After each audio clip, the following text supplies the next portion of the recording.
And all right, I cannot hear myself. Oh, there we go. Hello and welcome to the Walnut Creek Crawdads pregame show. We are here at Vanden High School for the Walnut Creek Crawdads, who are 19-6 in the CCL, and the Mudcats, who are 4-23 in the CCL. And the Crawdads can clinch a playoff spot today with a win and a Sonoma Stompers loss. So their magic number is 2. So I don't know. Do we want champagne? Do we want do you want pizza? I'm not necessarily Well, sure I mean, what we want. you're the only one of us that can legally drink champagne. Yes. So yes, that's true. and I bet what about 3/4 of the team probably can't even legally drink champagne. Yeah. So Yeah. No. Yeah. I don't think so. But so maybe we can have. Maybe we can just Something. do like soda. apple But, cider. Yes, I mean, could do apple cider, but this Crawdads team, being 19-6, I think they have much bigger aspirations than just making the playoffs. They want to win the entire CCL, and to do that, well, they got to start with beating the 4-23 Solano Mudcats, which this is a must-win game if they want any chance of beating Healdsburg. Healdsburg won again last night, and yeah, so. And they play Lincoln again. So, but to do that, they will have to face off against Anthony Galindo, who has 28 total innings this season, and he's been pretty well. If you look at the numbers, 4.18 ERA. In 28 innings, he has 29 strikeouts, so only 12 walks. And total, opponents are only getting on base at a 309 clip. So he's been pretty good for them. One of their best pitchers, and I mean he has had a few really good games. It was a little rough against the Stompers last time out. 5 runs, 5 walks in 4 innings. But against the Admirals, he went 5 scoreless, 6 strikeouts.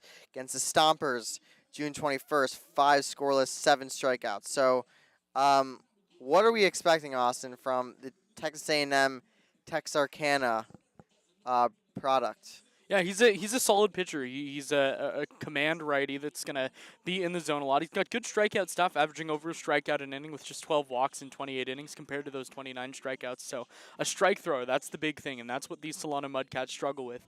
On the year, Solano has a 2.14 WHIP as a team, which is not good. They've walked a lot of guys. They have walked 164 guys to just 179 strikeouts. So without Galindo, that number is more walks than strikeouts, sub Galindo. So he's their ace. He's their best guy. He's a returner who was not great last year, but who's really solidified himself in the Mudcats rotation this year. Yeah, and the Mudcats pitching depth is not its strength. So if the Crawdads can somehow either get to Galindo early or get his pinch count up, then you can face this Mudcat bullpen, which is certainly not his strength. We have seen the Crawdads pile on runs against this team. So, what's the strategy against Galindo for these Crawdads? Do they focus on just getting to him, or do they focus on, you know what, he can't pitch 9 innings, let's try and attack some of the bullpen arms? Yeah, I think it's going to be a mix of both. I think you have to recognize, okay, yeah, these guys are not deep pitching, but you also don't want to let Galindo go 7 innings. You can't just be committed to taking pitches all day. You have to be able to when you get strikes, pounce on them. So I wouldn't even be surprised if they get on Galindo early. A primary fastball guy, if he throws that fastball early in the count, I wouldn't be surprised if they mash or try to mash it. It's a good hitting team. They trust their bats, and Galindo's not going to walk guys, so why not try to have a little fun at the plate? Yeah, no, and yeah, if we look at the outfield dimensions, it is 320 to both the right field and left field corners, and Galindo has let up 2 home runs this season. And this Crawdads team, we've seen the home runs come in punches for them.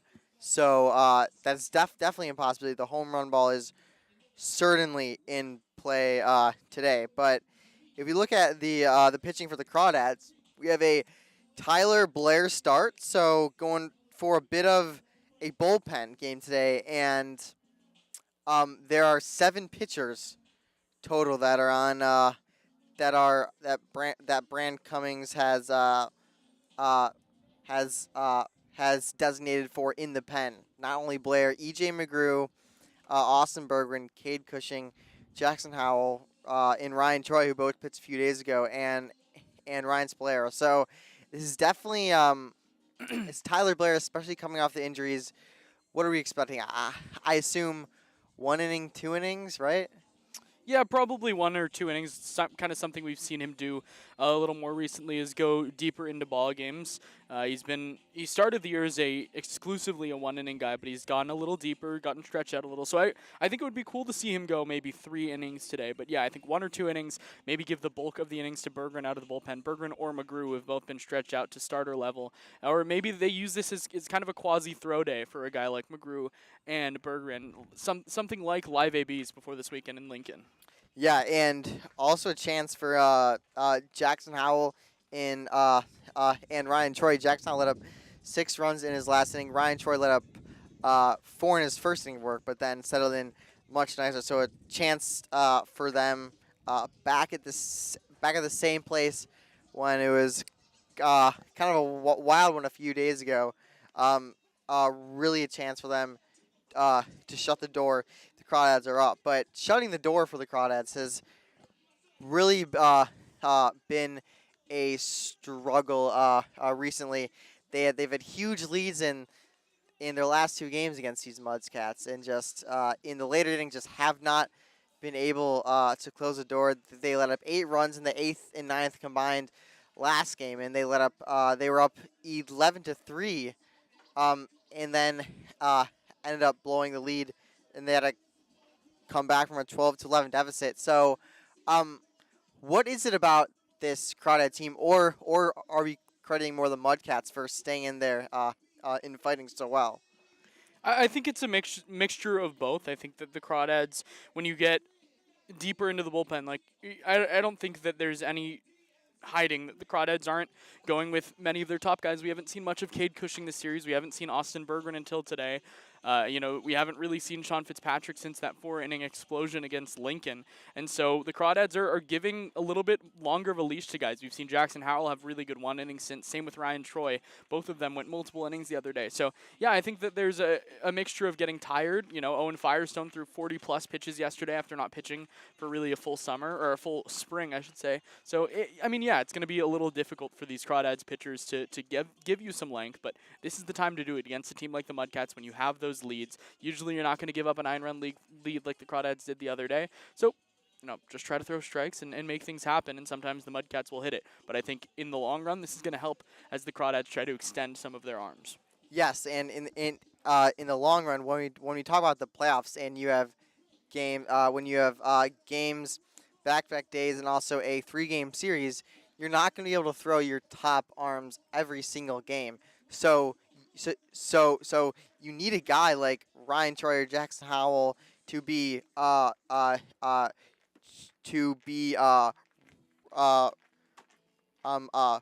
reliable, because if you have pitchers that you can't trust in the playoffs, that just makes it a lot harder to coach. And in the playoffs, blowing leads, teams are not going to go away quietly. They know it could be their last chance. So, blowing leads is obviously not going to be a good thing. And lastly, when we look at the Crawdads lineup, there are some notable missing names. No Ryan Ellis, no Ryan Brome, no Tyson Pointer, and no Casey Cummings as well. So we have a completely new top of the order at the 1 and 2 spots. 1, Griffin Harrison, who is playing center field, and 2, Charlie Welch, who is a shortstop on the day. Oh yeah, and no Matt King also. So, do we know why some of of the stalwarts at the top of the order are not uh, playing today? I think just as simple as rest. Like I think there's no reason to throw out a Matt King or a Ryan Ellis, at least in the start of a game like this, where the Crawdads have, you know, for all intents and purposes, dominated the season series against Solano, really doubling the scoring that Solano has put up, striking out double the batters while walking a third of the batters. So it's been a dominant season series for the Crawdads. I think there's no reason, with Ryan Ellis playing almost every day, with Matt King playing almost every day. Ryan Brome is in Louisiana touring some schools, so he obviously can't be in the lineup. And I think Tyson Pointer's kind of getting back after he was hit by a pitch in game 1 of this series. Same with Casey Cummings, and it's not like the guys in the Crawdads lineup are poor players whatsoever. So that's just a luxury that Grant Cummings has. Oh yeah, and when we look at the Crawdads, uh, uh, actually in the lineup, um, without some of their best players, their depth is still such a strength. I mean, yeah, if we look at the 8th best on base percentage in this lineup is Cole Fellows with 384.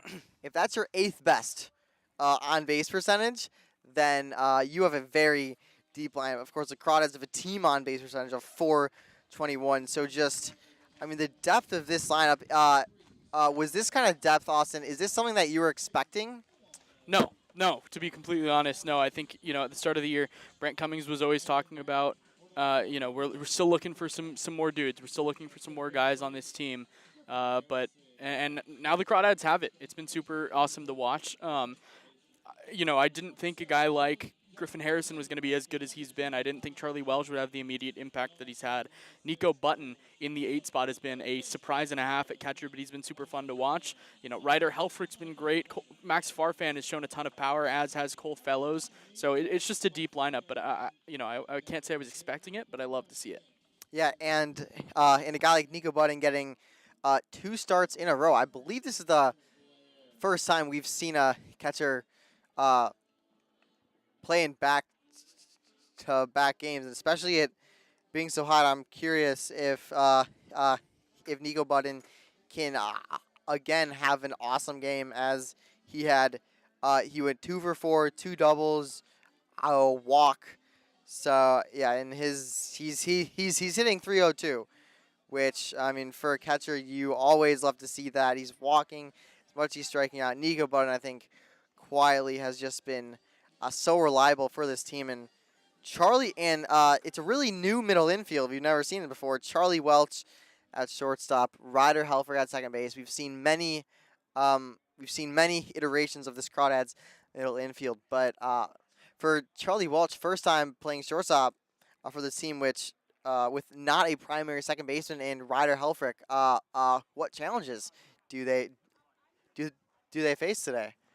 I just think it's a little bit of a different feel on the infield. We've seen this infield play tough so far this year, so I think that it'll be interesting to see what they do. But Welch, his reputation was defense first, so I'm excited to see what he does defensively. Yeah, and if you have a defense first player that has an 800 batting average, I think you will take that. Welch has only gone out once, so thank you for joining us. We will get Carson Mercier on the call as he always is.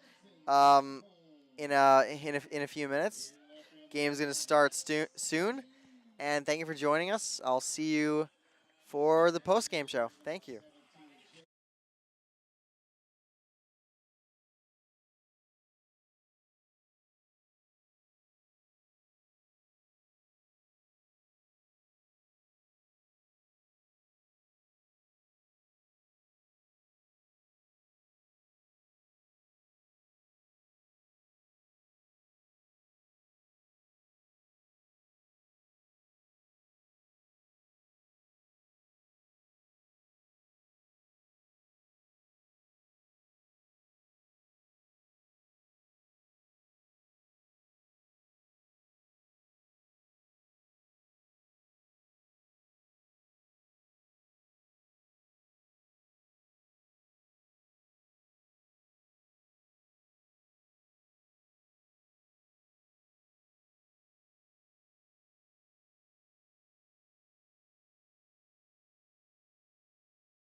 The Mudcats and Crawdads square off for the 7th and final time this season, and for the 3rd and final game of this 3-game series at Vanden High School, with a chance to clinch a spot in the playoffs. Hello everyone, my name is Carson Mercier, joined alongside Austin Oduff, bringing you coverage of Solano Mudcats and Walnut Creek Crawdads. Walnut Creek Crawdads coming into today 19-6 in the league. The Mudcats 4-23. Crawdads have taken the first 2 games of this 3-game series, and their lineup looks like this. Leading it off in center field, Griffin Harrison. The shortstop batting second, Charlie Welch. Joey Donnelly batting third. He's at first base. Brian Duroff in right. He bats fourth. Cole Fellows bats fifth. He's in left. Max Farfan at the hot corner batting sixth. Ryder Helfrich at second base batting seventh. Nico Button does the catching in back-to-back days. He bats eighth. And Emmett Binney, the designated hitter, rounds out the starting 9 for the Crawdads. They'll be facing the tall righty, Anthony Galindo. Yeah, Galindo's been the ace this summer for the Mudcats, and he's been really good. A 1-3 record, which I don't think is indicative of his performance, considering Solano's 4-23, but a 4.18 ERA over a strikeout an inning in his 28 innings to just 12 walks. So Griffin Harrison stepping up to the plate, just about ready for first pitch. The Crawdads offense has been on fire. They've scored at least 9+ runs in 6 of the last 7 games. Galindo set, working out of the stretch to start the game. First pitch, fastball that misses down and out. 1-0.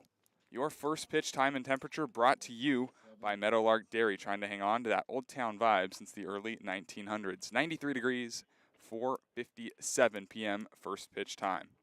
1-0 to the center fielder. Fastball that misses below the knees. 2 balls and no strikes to Griffin Harrison, who's hitting in at .303, a couple of home runs, and 11 RBIs. He's hitting leadoff for the first time this season.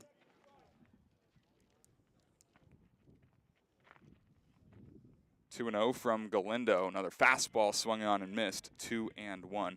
Yesterday, Harrison 1 for 5, a couple of Ks, but on the summer has really torched the Mudcats like many of these Crawdad hitters. He's 7 for 18, a home run, a couple of RBIs, hitting at .389.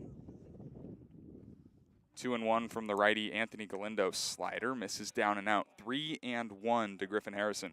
Yeah, solid take from Harrison. We see Harrison walk a lot, but it doesn't feel like there's a lot of deep counts with those walks. It feels like it's a lot of 4-pitch and 5-pitch walks. So it'll be interesting to see how he sets the table in his debut in the leadoff spot. The 3-1 fastball popped up right center field. Moving over is Caleb Jetski in the outfield, able to reach up and make the two-handed catch for the first out here in the first. The Mudcats defense looks like this. Outfield left to right, Max McGee, Bronson Balholm, and Caleb Jetski in right. Infield third to first, Josh Pernetti, Jeff Hoffman, Alec Nava, Luke Piazza. Doing the catching for Anthony Galindo is Nate Schwartz. Here's Charlie Welch, who has come on strong to start as a Crawdad this year. 4 for 8, 3 RBIs, all 8 at-bats against these Mudcats. First pitch fastball misses down and out, 1-0. Galindo's last start against the Stompers went 4 innings, gave up 5 runs on 5 hits, 5 walks, 6 strikeouts. Even then, the numbers look pretty good for him on the summer. Fastball misses a little bit outside to the right-handed hitting shortstop, 2-0. Last year for Solano, it was Caleb Davis and Chase Banks that really did a lot of the heavy lifting for Solano this summer. And so, you saw this year they were returning and you expected them to do the same. 2-0 to Welch. Fastball up by the letters, 3-0. But no, this year it's been all Anthony Galindo. Banks has been out for a while as Davis has struggled, so it's been good to see. And he's making his first appearance against the Crawdads this summer. 3-0 to Charlie Welch. Fastball runs inside. I think actually hit him. So either way, Charlie Welch will have first base, and the Crawdads have a runner on for Joey Donnelly.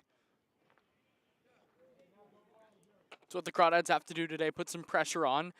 Galindo is not a guy that walks a lot of guys, like we talked about in the pregame show. If you take away Anthony Galindo's numbers this year, then Solano actually walks more than they strike out on the summer, which is a pretty embarrassing number, to be completely honest. So the Crawdads have to be able to take advantage and work some long at-bats. Here's the first baseman, Joey Donnelly, who had a magical game 1, had the day off yesterday. Watches the first pitch miss low, 1-0. Had that 9th inning fly ball to left field that tied the game on a ball that got caught in the sun, and Max McGee, who was in left field, lost it Runs were able to score. Crawdads took the lead and ended up winning the game. 1-0, misses inside, 2-0. And he's really done well against this Mudcat team as well, hitting in at .429 and 14 at-bats. Donnelly, when he's right, one of the most fun hitters to watch in this lineup. 2 balls, no strikes to him here with a runner on first base. Welch has not yet stolen a bag this season. Ground ball, right side, the second baseman, Nava, can't handle it. Everybody's going to be safe on the E4. Yeah, Nava did the thing where he tried to go to second before he had the ball in his glove. Tried to make the double play before he could even get one out, and it really hurt him. And now stepping up to the plate with runners on first and second, just the one out here in the first inning. Inder off the right fielder, 280, 3 home runs, 24 runs batted in. Next up, right fielder, number 10, Brian Durall. Galindo set, staring down into the dirt, now takes a look at second. Nobody holding off Welch, and a fastball hit on the ground left side. Pernetti takes it to third, one there. Throw across the diamond to first is in time to end the inning. So a 5-3 double play. The Crawdads do not score in their half of the first inning. Mudcats coming up at Vanden High School.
Crawdads went scoreless in the top half of the first inning. Coming up in the bottom half of the inning are the Mudcats. Their lineup looks like this. Bronson Balholm, the center fielder, playing center field all 3 days and leading off all 3 games of this series. Max McGee in left, Jake Tandy, the designated hitter, Jeff Hoffman, the shortstop, Josh Pernetti at third, Nate Schwartz does the catching, Alec Nava is at second base, Luke Piazza at first base, and rounding it out, Caleb Jetski. They will have to face the righty, Tyler Blair.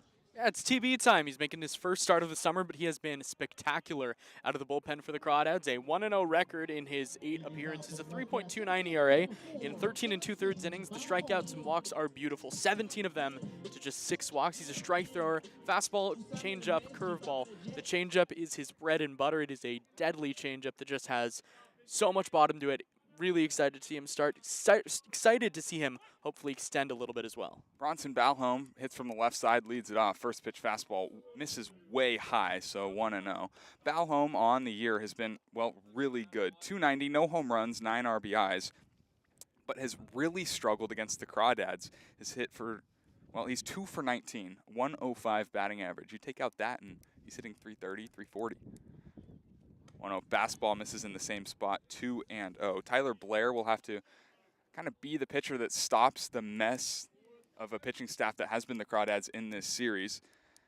Have allowed 21 runs to score, albeit 12 in one game, but still. 2-0. This one a fastball, looping liner to right. Ryder Helfrich lays it out to make the catch at second base. Nice play for out number 1. Let's take a look At the Crawdads defense, Cole Fellows, Griffin Harrison, and Brian Duroff left to right. Infield, third to first, Max Farfan, Charlie Welch, Ryder Helfrich, and Joey Donnelly. Nico Button does the catching for Tyler Blair, and Max McGee stepping up.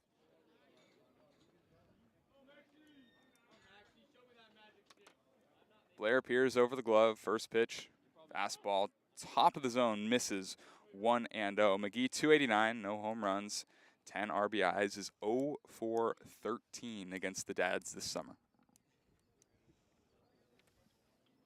1-0, fastball popped up right field. Brian Duroff racing in. He will be able to reach up at the hip and make the catch for out number 2. Yeah, how about that play from Ryder Helfrich, the second baseman, though? That's a catcher playing second base. Didn't look like a catcher. We've heard about the center field wheels. You know, we talk about this a lot. Baseball is in a good position if guys like Ryder Helfrich are playing the game. Does not look like a center fielder or a catcher whatsoever out there.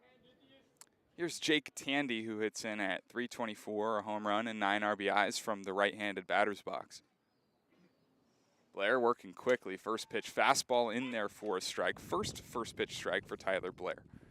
Yeah, go back to Ryder Helfrich. This kid's good. A lot of fun to watch, has a lot of speed, and, well, he can play fantastic defense anywhere you put him. 0-1, fastball fouled straight back, so Tyler Blair quickly ahead of Jake Tandy, 0-2. Tandy's hitting 324 overall, but 370 his league average is top 5 in the CCL, both north and south. He's one of those rare guys that hits better in league play than he does in non-league. Also a guy that crushes the Crawdads, 10 for 20, and was 3 for 5 with a double yesterday. 0-2, curveball, taken, strike 3. So a strikeout for Tyler Blair. He works a 1-2-3 first inning in his first start of the summer. No score after 1.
Cole Fellows, Max Farfan, and Ryder Helfrich on to face Anthony Galindo, who's back out for his second inning of work. No score at Vanden High School. Game 3 of a 3-game series. Cole Fellows steps in, lefty on righty matchup. Fellows has been awesome this summer. Galindo's first pitch to Fellows is a fastball that misses up and away, 1-0. 3-0-2, 2 home runs, 26 RBIs. He's really settled into the CCL as a freshman. 1-0. Fastball that misses in the dirt, 2-0. Against the Mudcats, more of the same, 346, 9 for 26, and 11 RBIs. Leads off here in the second inning. 2-0. Fastball chopped on the ground right side, but outside of first, 2-1. I think it's pretty easy to see why Galindo's been so good this year. He's able to, he falls behind counts. You know, he's a guy that isn't going to walk guys, but he falls behind counts, gets hitters in a position where they think they're comfortable, but his fastball has solid movement to it. 2-1. Fastball swung on and missed to even it up, 2-2. Not a hard thrower, but does his thing. 2 balls, 2 strikes to Cole Fellows, the left fielder. Here comes the 2-2, curveball in the dirt to fill it up, 3-2.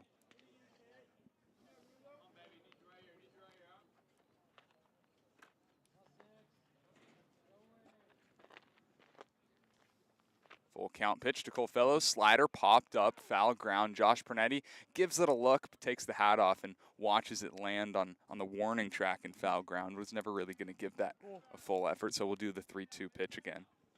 No, I think he just wanted to take the head off, let the majestic mane flow. Yeah. Earlier, he had in the warm-ups, no shirt, just walking around, getting the tan in, enjoying the sun. Here's the 3-2 to Fellows. Fastball just a little outside. That's ball 4. Second walk issued by Anthony Galindo, and the Crawdads have a leadoff runner on. Yeah, quality take from Cole Fellows. A fastball just off the outside. He trusts his eye. You know, we haven't seen him walk a ton this summer, but I think it's not a play on his eye by any means. It's just saying he wants to swing the bat. It's the third straight start for Anthony Galindo, in which he has walked at least 2 batters. Before that, had only done that twice. Here's Max Farfan, the third baseman. 237, 7 home runs, and 26 RBIs. Galindo set. First pitch fastball fouled in and out of Nate Schwartz's glove, 0-1. Shout out Nate Schwartz, by the way. Good human being. Good human being. Got him video of his home run and his double from yesterday. With audio? With audio. Wow. Not our audio. Oh. Dugout audio. Okay. It's not as special. 0-1, we'll have to wait as a throw over to first base, but back in a dive is Cole Fellows. But I do think it says something when the Crawdads are impressed by a guy's swing, and you could hear a lot of "man," like other words that I can't say on a broadcast. But I think you get the gist. Yeah, hit that ball very far into the trees over the scoreboard. 0-1, slider outside. Down to a knee was Schwartz to stop it. I think Nate Schwartz is just an easy guy to root for. Yeah, very much so. Catch back-to-back days without complaining. Another one of those guys who we don't know as well, but always has a smile on his face whenever we see him. 1-1 to Farfan. Fastball misses inside. 2 balls and a strike.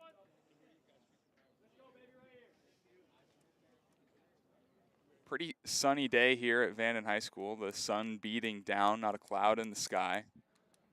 Beautiful day for baseball.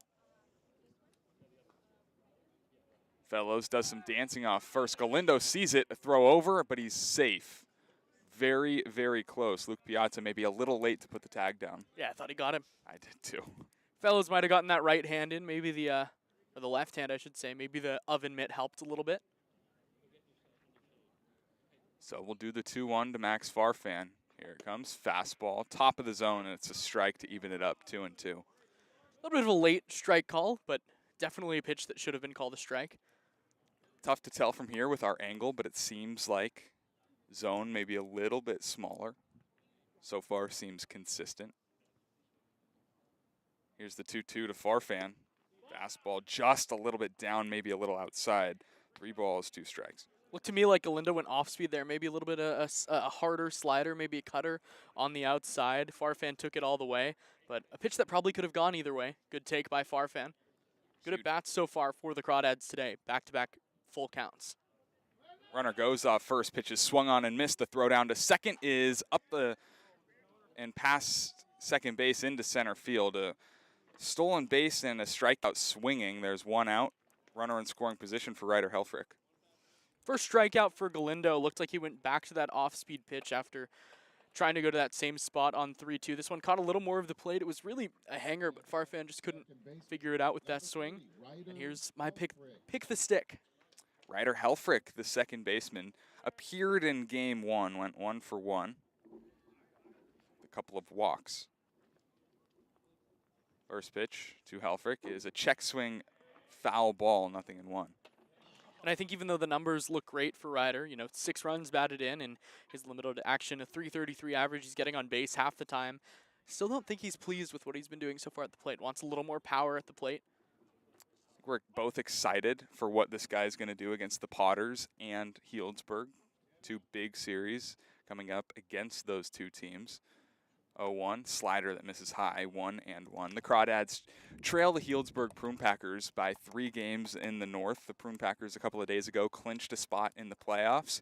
And, well, Crawdads need some things to go their way, but they also have a chance to clinch their spot in the playoffs today. 1 ball, 1 strike from Galindo. Fastball popped up just in the infield for Alec Nava. Moves over to his left, is able to reach up with one hand, fighting the sun to make the catch for out number 2. Looks like Helfrich was a little out in front there, went lunging at a 1-1 off-speed offering. Just popped it up to the right side, got the hands out, tried to make something happen as he put the ball in play, but no luck there. So that'll bring up Nico Button, the catcher, who is very, very quietly hitting .308 with no home runs, but does have 10 RBIs, and yesterday 2 for 4. Been a lot of fun to watch. Hit from the left side.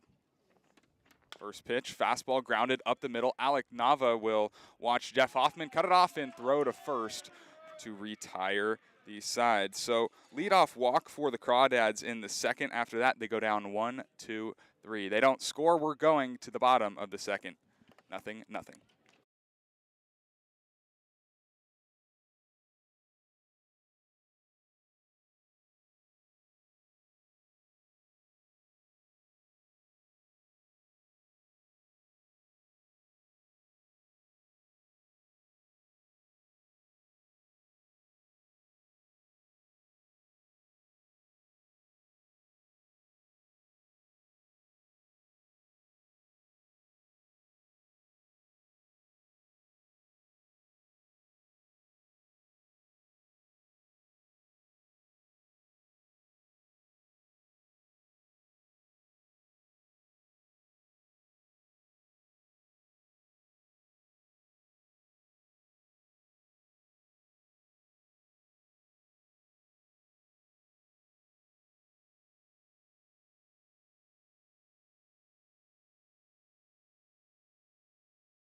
Tyler Blair back to work for his second inning. He worked a 1-2-3 with a strikeout on 8 pitches in the first. He'll have to face Jeff Hoffman, Josh Pernetti, and Nate Schwartz here in the bottom of the second inning. Crawdads didn't score in the top half, even with having a runner on second base and only 1 out. So no score, bottom 2 at Vanden High School. Tyler Blair peers over his glove, long windup, fastball misses high. 1-0 to Jeff Hoffman, who is hitting .410 with a home run and 5 RBIs. 1-0 from Tyler Blair. Fastball misses up, 2-0. Hoffman's been good against the Crawdads, 6 for 16 with a couple of doubles, and yesterday went 2 for 4 with a double. It's from the right side. Plays a great shortstop is the 2-0. Fastball's right down the middle, 2-1. This is a big kid, 6'4", 220, but a guy that you might not expect to be as good at shortstop as he is. Played a lot of third to start the summer, but he's been good at shortstop. 2-1, fastball, line drive, right field. It'll get into the corner around first, heading for second. Duroff still hasn't picked it up. He finally does. Cruising into second base with a leadoff double is Jeff Hoffman. This is a Mudcats team that's hungry for a victory today. They feel like they could have won both games. You know, they were up in the in the top of the ninth with 2 outs in game 1. They were tied 1-1 yesterday in the 5th inning. It's a team that has a lot of fun, and I think there's something to be said about that. They're gonna compete. This guy, Josh Pernetti, wants to do something big after a little bit of an altercation with the Crawdads yesterday. Yeah, Josh Pernetti, the third baseman, is a lot of fun to watch, and you can tell he has fun playing baseball yesterday. 3 for 5 with 2 home runs. Works with the runner in scoring position, nobody out in the bottom of the second. Slider in there for a strike, 0-1. So while the Mudcats have had fun, they have struggled against the Crawdads. They have not beat the Crawdads since July 6th of 2022. It is July 20th of 2023. 0-1. Another slider tapped on the ground outside of the first base bag and foul. 0-2. Is it really July 6th? 26th. Okay. Yeah. Not much better. No. But Long time.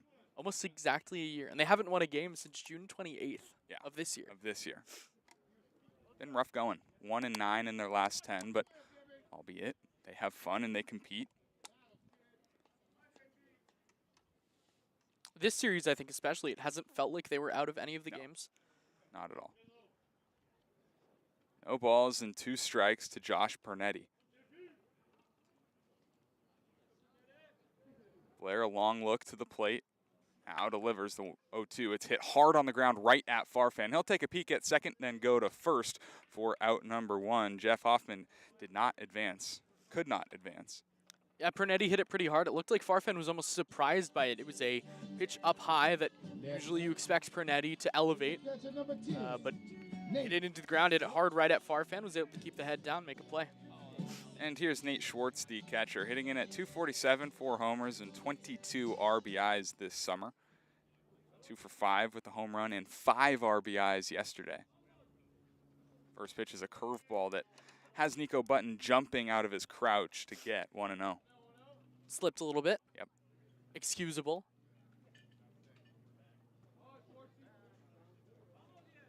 Blair trying to work around the leadoff double, 1 out in the bottom of the second inning. 1-0 misses just outside. 2 balls and no strikes to Nate Schwartz. It's a pretty heavy fastball from Tyler Blair. Got up to 89 the other day in Lincoln. He's a guy that can get up to 90, 91. 2-0 from the righty. Fastball right down the middle for a strike. 2-1. Hey, Schwartz didn't think so. Very hot day. Got to imagine Blair might be loose. Could get extended a little bit. The most he's thrown this summer is 2 innings. 2-1. Fastball hit on the ground left side right at Charlie Welch. He'll field it, go to first. Throw is low and dug out by Joey Donnelly at first base. They're going to call him out for now, but Nate Schwartz is pleading his case as he thinks Joey Donnelly pulled his foot. They will not appeal. So Nate Schwartz is out number 2 as Jeff Hoffman moves up into third base. Number 5, Alex. Yeah, Schwartz wanted the call to go his way. He looked to the home plate umpire and said, "Did he get this far off the bag?" Home plate umpire said, "Nah, he got bag. Did his job though, moved the runner over to third." Here's Alec Nava, the second baseman, with a runner on third base and 2 outs. First pitch curveball gets to the backstop. Cruising into home plate is Jeff Hoffman, and the Mudcats take a 1-0 lead here in the second. Yeah, that's a huge play, and that's why that job by Nate Schwartz is so important. Gets that runner over to third, then on a wild pitch or pass ball, the runner would come home. That one, a wild pitch, a curveball that was just spiked, maybe overdid it a little bit. Did Tyler Blair. So a fresh start, so to say, for Tyler Blair, who will work out of the windup as the 1-0 is hit into left center field. Griffin Harrison charging, and it's in and out of his glove, down for a base hit. So a 2-out single, maybe an error on Griffin Harrison, allows Alec Nava to reach. A tough play, I assure you, that Griffin Harrison will say it's a play he should have made. But looked like he got tripped up a little bit. They're going to call it a single. I think a fair call. I mean, he did travel a good amount of ground to get that ball, and it hit his glove, but just popped out. Here's the first baseman hitting from the left side, Luke Piazza. First pitch misses down by the shoe tops, 1-0. Piazza 174, no homers and 4 RBIs, was 0 for 4 with a walk in yesterday's game between these two teams. Nava, not a big lead off first, but does some dancing. The 1-0 is in there for a strike to even it up, 1-1.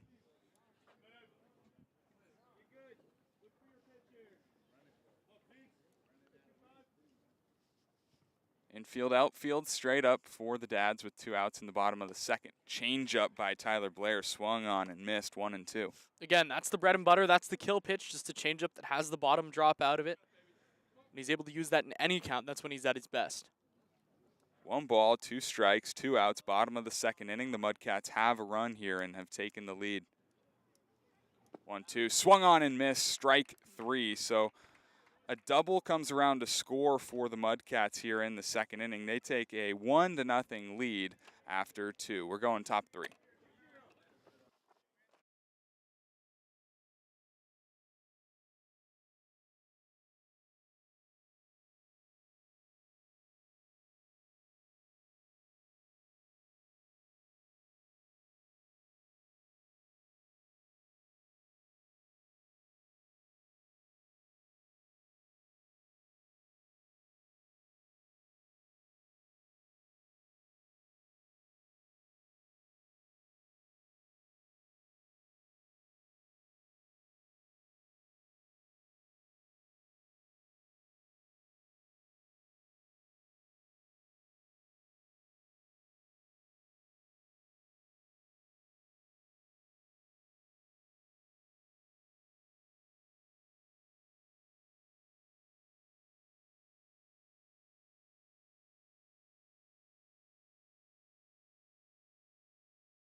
(9-1-2) for the Dads in the third. Emmett Finney, Griffin Harrison, and Charlie Welch. Anthony Galindo back to work. Has worked 2 scoreless innings on 30 pitches thus far.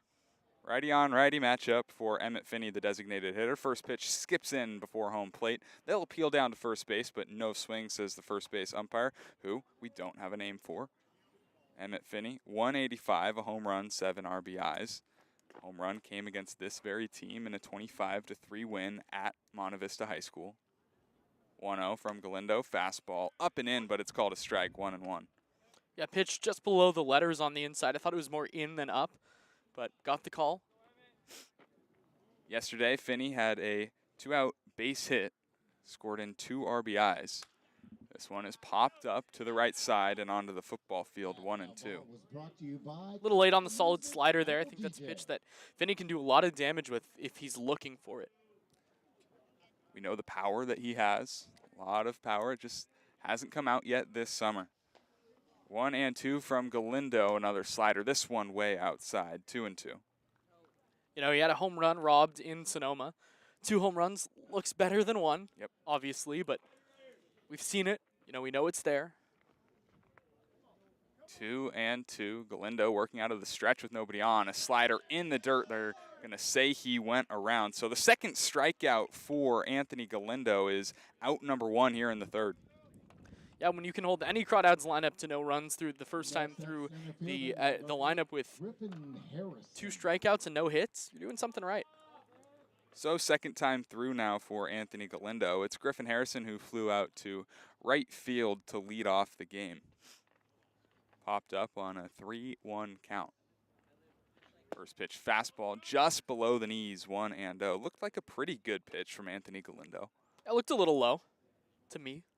Nate Schwartz did a good job of keeping that one at the knees, though. 1-0 from the tall righty. Another fastball, this one a little outside, 2-0. Again, a tough angle for us. It's tough to tell what's in or out, pretty much in the on-deck circle. 2 balls, no strikes, 1 away here in the top of the third. Fastball to Harrison is popped up just over our heads. It'll get onto the football field and make the count 2-1. I think you caught a ball here last time, correct? Not caught one in midair, but you I got one. retrieved one. Yes. I took the headset off, bounced out of my chair to my right, avoided the trash can, and got it. Here's the 2-1 from Galindo. Fastball taken, strike 3, but it's strike 2. Home plate umpire rang him up, but it was strike 2. All right. Something you can have a laugh about. It was a good pitch. Great 2-2 pitch, but it was the 2-1. Here is the 2-2. Slider swung on and missed, so a pitch early, it's not really going to matter. Griffin Harrison chases the slider out of the dirt. 2 strikeouts in the inning for Galindo. It's a really nice slider. I mentioned that the 2-1 was a nice slider. The 2-2 might have been even better. A slider that started at the knees, fell to the back right corner of home plate. Good job by Schwartz to keep it there. Yeah, nice pitch. And that'll bring up Charlie Welch, who walked and got to as far as second base in the first inning, but was recorded out on the 5-3 double play. Swings at the first pitch he sees here and pops it up on the infield. Jeff Hoffman shades the sun, is able to make the catch to retire the side. So a couple of strikeouts in the inning for Anthony Galindo. The Crawdads go in order. We're going to the bottom of the third inning, a 1-0 Mudcat lead.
Tyler Blair back to work for his third inning of work. Only at 25 pitches, so the pitch count's in a pretty good spot, but has not thrown more than 2 innings this summer. It'll be Caleb Jetski, Bronson Balholm, and Max McGee. 9-1-2 due up for the Mudcats here in the third. 1-0 they lead after last inning. They were able to cash in the leadoff double.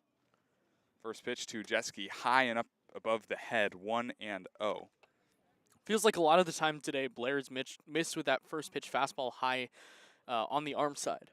Yeah, up and into a righty. Seen it a few times, the 1-0. In a better spot. Hit on the ground right at the shortstop, Charlie Welch. He'll take his time, throw to first in time for out number 1. I think the big question with Welch at shortstop is the arm. You know, the hands are soft. They're butter. They're going to play anywhere. But the arm is a little bit more of a concern. But making it look easy there. Saw him yesterday at second base make a tremendous play behind the second base bag. One of those balls. Ryan Ellis, Charlie Welch. I mean, looked like the same guy. Yeah. Here's the top of the order. Bronson Balholm lined out to Ryder Helfrich, who himself made a fantastic diving play to start the bottom of the first inning. First pitch from the righty is a fastball popped up. Racing straight back is Farfan, but the left fielder, Cole Fellows, is able to command the 3 Crawdads in the area for out number 1.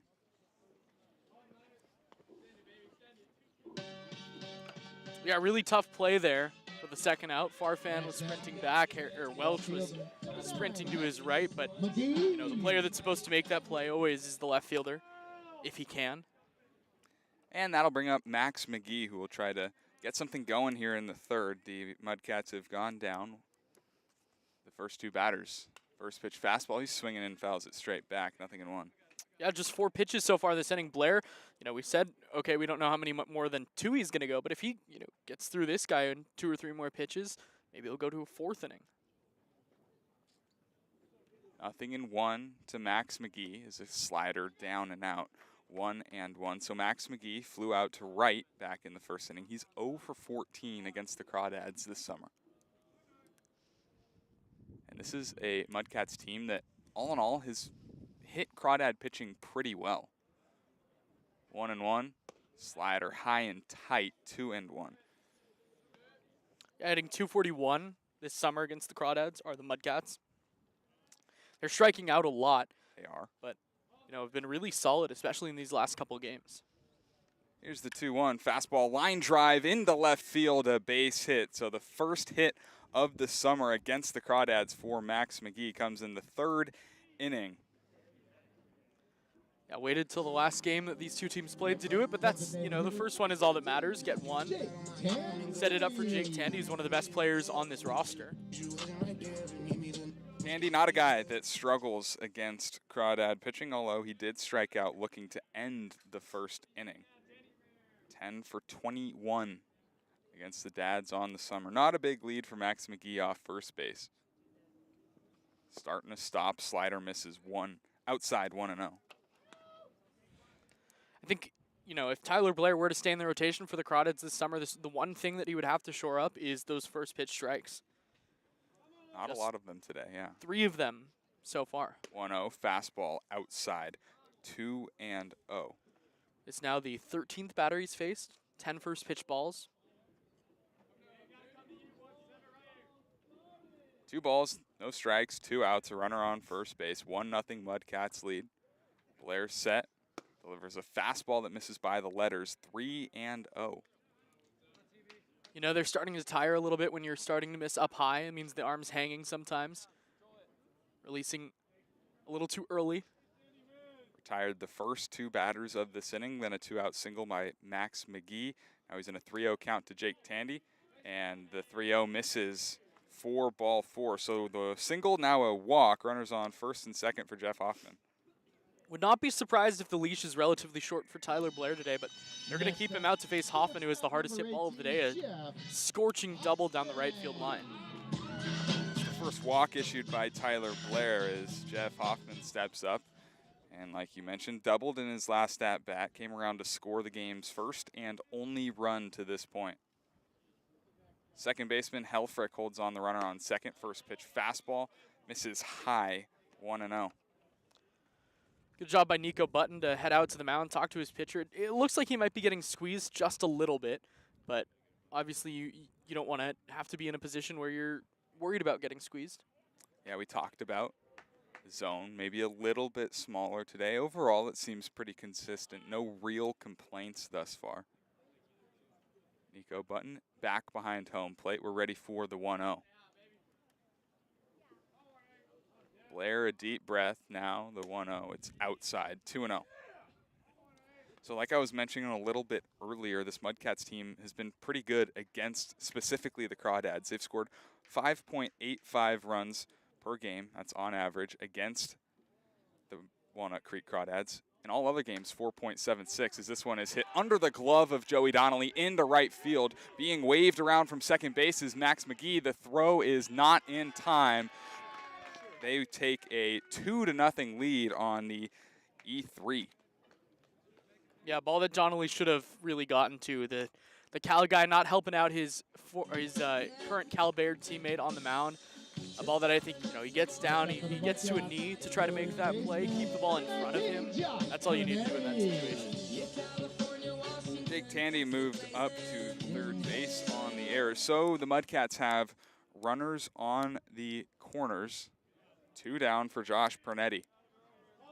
Grounded into a sharp 5-3 his last time up. First pitch changeup gets away from Nico Button, rolls all the way right in front of us. A run comes home to score into second base. It's Jeff Hoffman, 3-0 Mudcats. Probably a wild pitch, a changeup on the first pitch that just got too low. Nothing really Button could do with that one. All of a sudden, Crawdad's going to have to play from behind again. Got to feel a little bit bad for Tyler Blair, who got the first 2 outs relatively easy to start the inning. Then the Mudcats have gone single walk error. And then now the wild pitch allows the third run to score, second of this inning. 1-0 to Josh Pernetti. Fastball high, 2-0. Yeah, this is definitely the last inning for Blair. Like you said, 3 pitches for the first 2 batters. You were thinking maybe 4 innings for him today. Likely that's not going to be the case. Pitch count up to 41 now.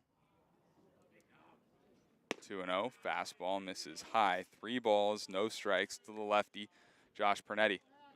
Now his misses are starting to not be even close, so got to get him through this inning, this batter. Certainly a little bit rattled. Hard hit ball that could have been an out. Was an error. Runner on second base. 2 runs home in the inning. 3-0 in there for a strike, 3-1. Slowed down the fastball a little bit there, but just need to get in the strike zone. Nate Schwartz awaits on deck. 3-1 here to Josh Pernetti. Fastball right down the middle, no doubt about that one. That'll fill it up, 3-2. Good bounce back from Blair. Pernetti chopped out to Max Farfan his last at bat, so Blair already has the advantage on him today. Blair set at the belt. 3-2. Fastball hit on the ground right side. Ryder Helfrich to his left, corrals it, goes to first to retire the side. However, the Mudcats score 2 times on a single, a walk, and an E3. 3-0. Mudcats lead after 3.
It's the top of the 4th inning here from Vanden High School in Fairfield, California.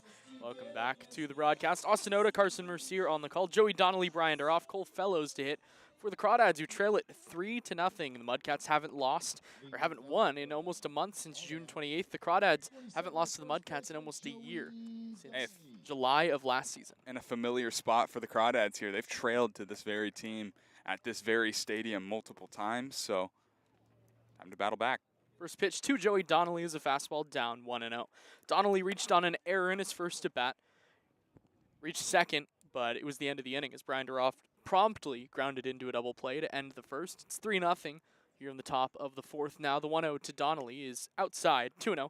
Still Anthony Galindo on the mound. He's been good so far. 3 innings, hitless. Just the 1 runner to reach on an error and a walk. Also a trio of strikeouts for Galindo through 3 innings. The 2-0 to Donnelly is outside, ball 3. Yeah, hey, Galindo's been good. He's been really good all summer long. It's just that one, his last outing was the bad one, that bad apple, and a bunch of good starts. 3-0. At the belt on the outside, 3-1. Galindo took something off a fastball there to kind of guide it to the plate. But it all works the same. It does. Knew Donnelly was taken there.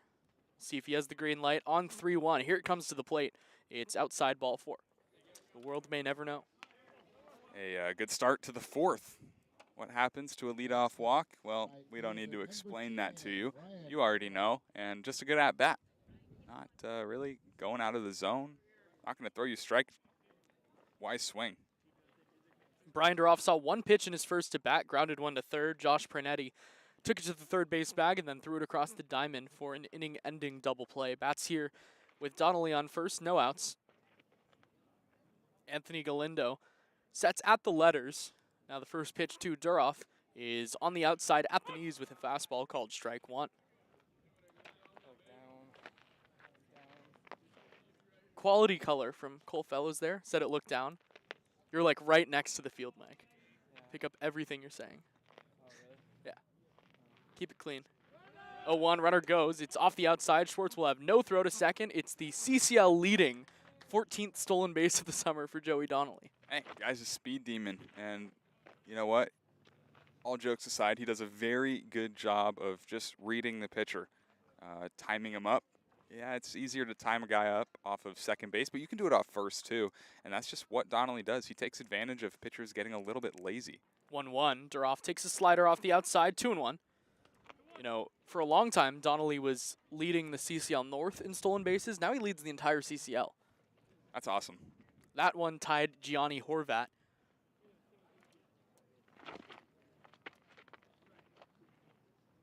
The 2-1 to Duroff. Flip to the right side, giving it a look is Luke Piazza, but it's foul. 2-2. Kind of off the hands, late on a fastball that, if taken, probably a ball. Duroff trying to get aggressive with the runner in scoring position. You don't have to. Ball in the outfield scores the known speed demon. 2 balls, 2 strikes, no outs. Crawdads trail by 3. Galindo looks to second, and the 2-2 is reached at, chopped to shortstop. On 2 hops, Jeff Hoffman throws on the run, low to first. He gets past Piazza all the way towards the Crawdads dugout. Donnelly will come to home to score. Duroff's into second on the error. It's 3-1. The Crawdads inch a little closer. Hey, really just a bad play by Jeff Hoffman. Jeff Hoffman is a very, very good shortstop, and here got a little bit lazy with that throw. The throw pulled the first baseman, Luke Piazza, off the bag. Run came home to score, and a good job by Duroff, hustling, getting to second baseman. He switched his spots with Joey Donnelly. Here's Cole Fellows, who walked in his first at-bat, stole second, but then was stranded there. As the Crawdads went down 1-2-3 after that. Flies the first pitch to pretty deep left field. Shading the sun in left field. Max McGee gets to the track. It's off the bottom of the wall on a hop. Coming home to score is Brian Duroff. Cole Fellows is into second with an RBI double. It's the Crawdads' first hit of the day, and the Crawdads now trail by just 1. And Joey Donnelly, Brian Duroff switching places. How about Brian Duroff and Cole Fellows switching places? Just a beautiful swing, elevating that ball, a fastball up, out to the opposite field. We've talked about wanting to see Cole Fellows get the power stroke going, pulling it in the air. Hasn't quite done that. I think he'll take that swing pretty much every day. So the first hit for the Crawdads comes here in the 4th. It'll bring up Max Farfan, now with the tying run on second.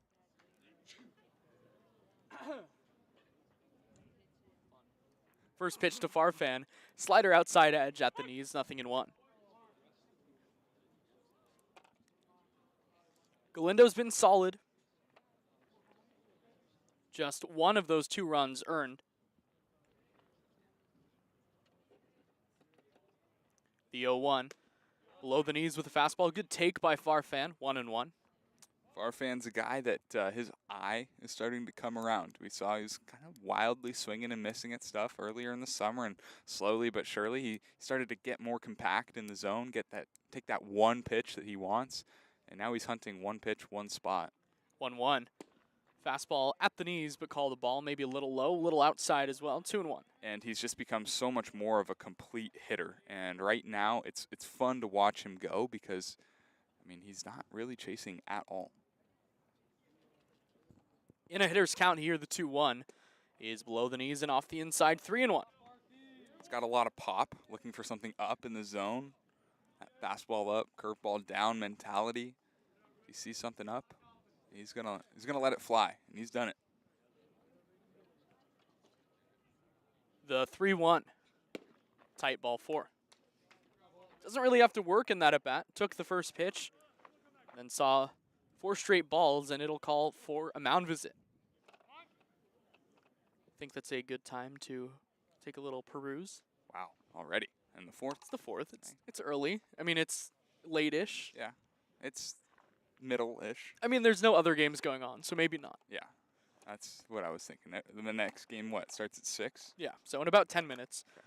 I think this is a good time to look at the disparity in the Crawdads stats against the Mudcats this year. The 2 teams have played 6 times this summer, with the Crawdads leading the season series 6-0, looking to sweep, which would be the first team that they sweep in league play this year. And the only team that they sweep in league play this year because they've already lost to Sonoma, they lost to Lincoln, they lost to the Admirals, and they lost to Healdsburg. When The Crawdads have a 5.50 ERA, which isn't great, but in comparison to the 11.72 Mudcats ERA, not bad. Crawdads have struck out 51 batters and just walked 16 on the other side. Solano has struck out 33 and walked 54. Crawdads are hitting .351 in their 6 games against Solano. Ryder Helfrich is 0 for 1 today. Steps to the plate with runners on first and second. First pitch to him is tapped foul. Slider that he lunged at off the outside, 0-1. Still like that swing. Remember back to his first at-bat, had that check swing one that he poked foul. No balls and a strike. The pitch to Helfrich. Slider down and away, 1-1. It's a good take. It's a very good pitch. Galindo tunneling up on that fastball on the outer half, going to that slider, which starts on that same plane as the fastball and then dives out of the zone. So a good take and a good pitch. The 1-1. Just a little tight, 2-1. Good fastball. Fellows looked like he was timing up Galindo on second base. Galindo's really only worried about the batter right now. Yeah, I thought he was going to go, and really, why not? Nobody out. Crawdads have stolen 11 bases in their 6 games against Solano this year. Helfrich checks his swing on a ball up high, 3-1.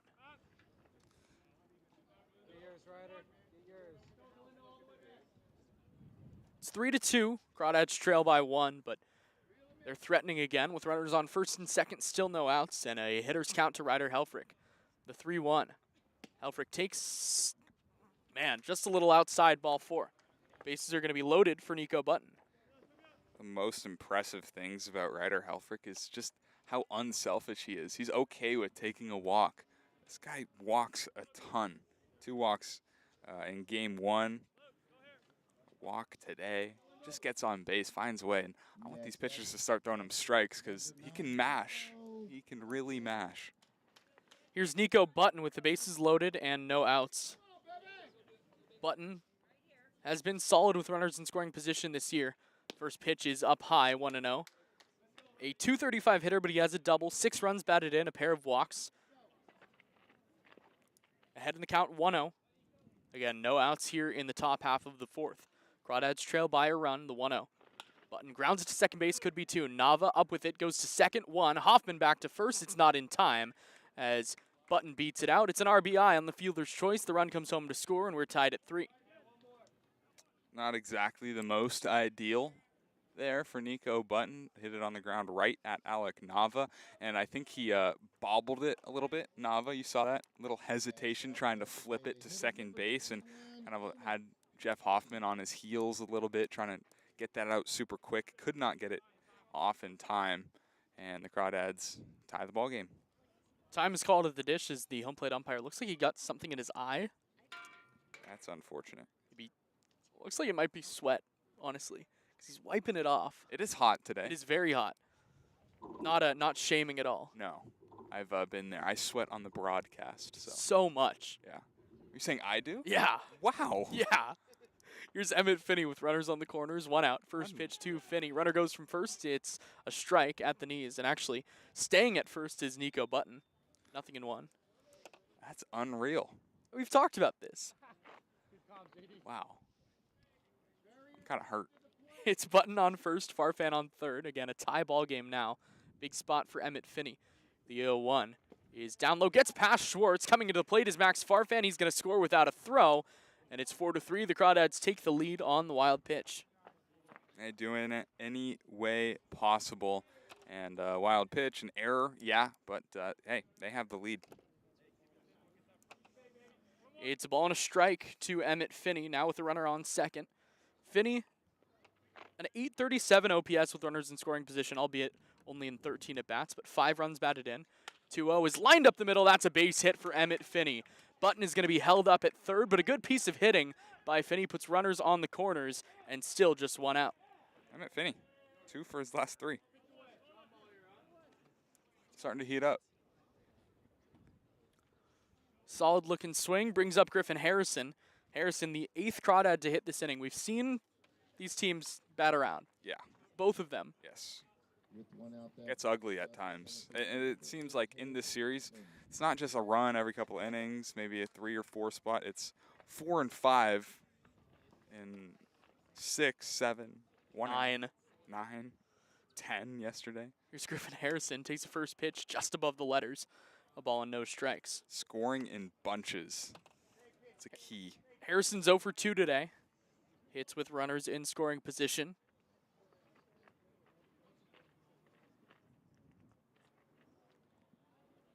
The 1-0. Down low. Good block by Nate Schwartz. 2-0. Very good. And it looked hard. I don't think it was the fastball because of how quickly he was able to bounce down there and keep it in front. But CRS, not an official stat, but CRS. Should be. Should be. 2 balls and no strikes to Griffin Harrison. Runners on the corners. The 2-0 is high but called a strike. 2-1. Griffin Harrison's a guy that's hit really well with runners in scoring position, albeit in only 16 at-bats. Still does have 6 hits, 2 of them doubles. 7 walks as well. 2-1. Off the outside with a slider. 3-1. Now in a 3-1 count, you don't want to expand the zone. Still got to get your pitch here. Galindo has kind of struggled in this inning. 2 walks on the ropes. Got to be your pitch, even in a 3-1 count. 3-1. Runner goes from first. It's swung on and missed. No throw to second. Emmett's in with the steal. I like that. Maybe the hit and run. Vinny takes second base. Now 2 runners in scoring position for a guy that hits well with runners in scoring position. Now he's got a pair of them. Finney on second, Button on third. A 1-run lead now for the Crawdads. The 3-2.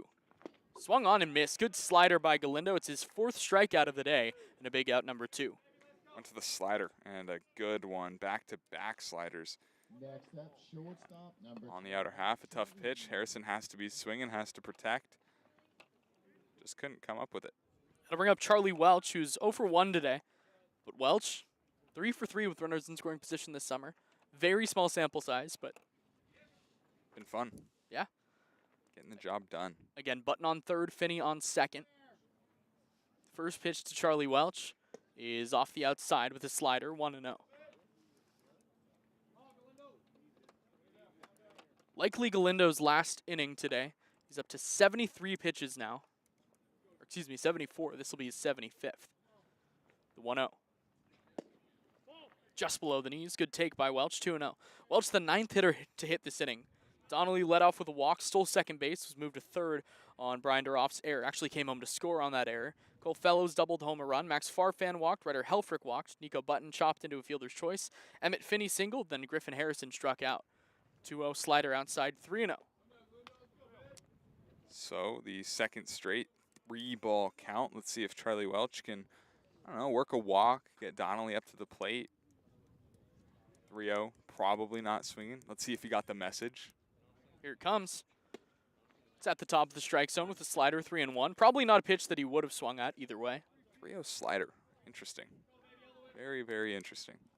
See what it goes to here on 3-1. Donnelly on deck, runners on second and third, 2 down. The 3-1 from Galindo. Popped up right over us. 3-2. I think it is very possible for us to catch a foul ball in this spot. Got the low net in front of us. Lower net, still fairly tall. Yeah, sure. There's a shot. 3 balls, 2 strikes, 2 outs. To Charlie Welch, the right-handed hitter against the righty Galindo. 4 home in the inning. The 3-2 to Welch is grounded softly to the right side. Over to get it is Luke Piazza. It's a race to the bag, and Piazza wins it by a half step to end the inning. The Crawdads, though, score 4 times on 2 hits, an error. They leave 2 runners stranded, now leading 4-3 as we head to the bottom of the 4th.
Tyler Blair is back out for his 4th inning of work here in Solano, California at Vanden High School. Nate Schwartz, Alec Nava, and Luke Piazza to hit against Blair for the Mudcats. Nate Schwartz is 0 for 1, grounded a chopper to Charlie Welch at shortstop his last time up.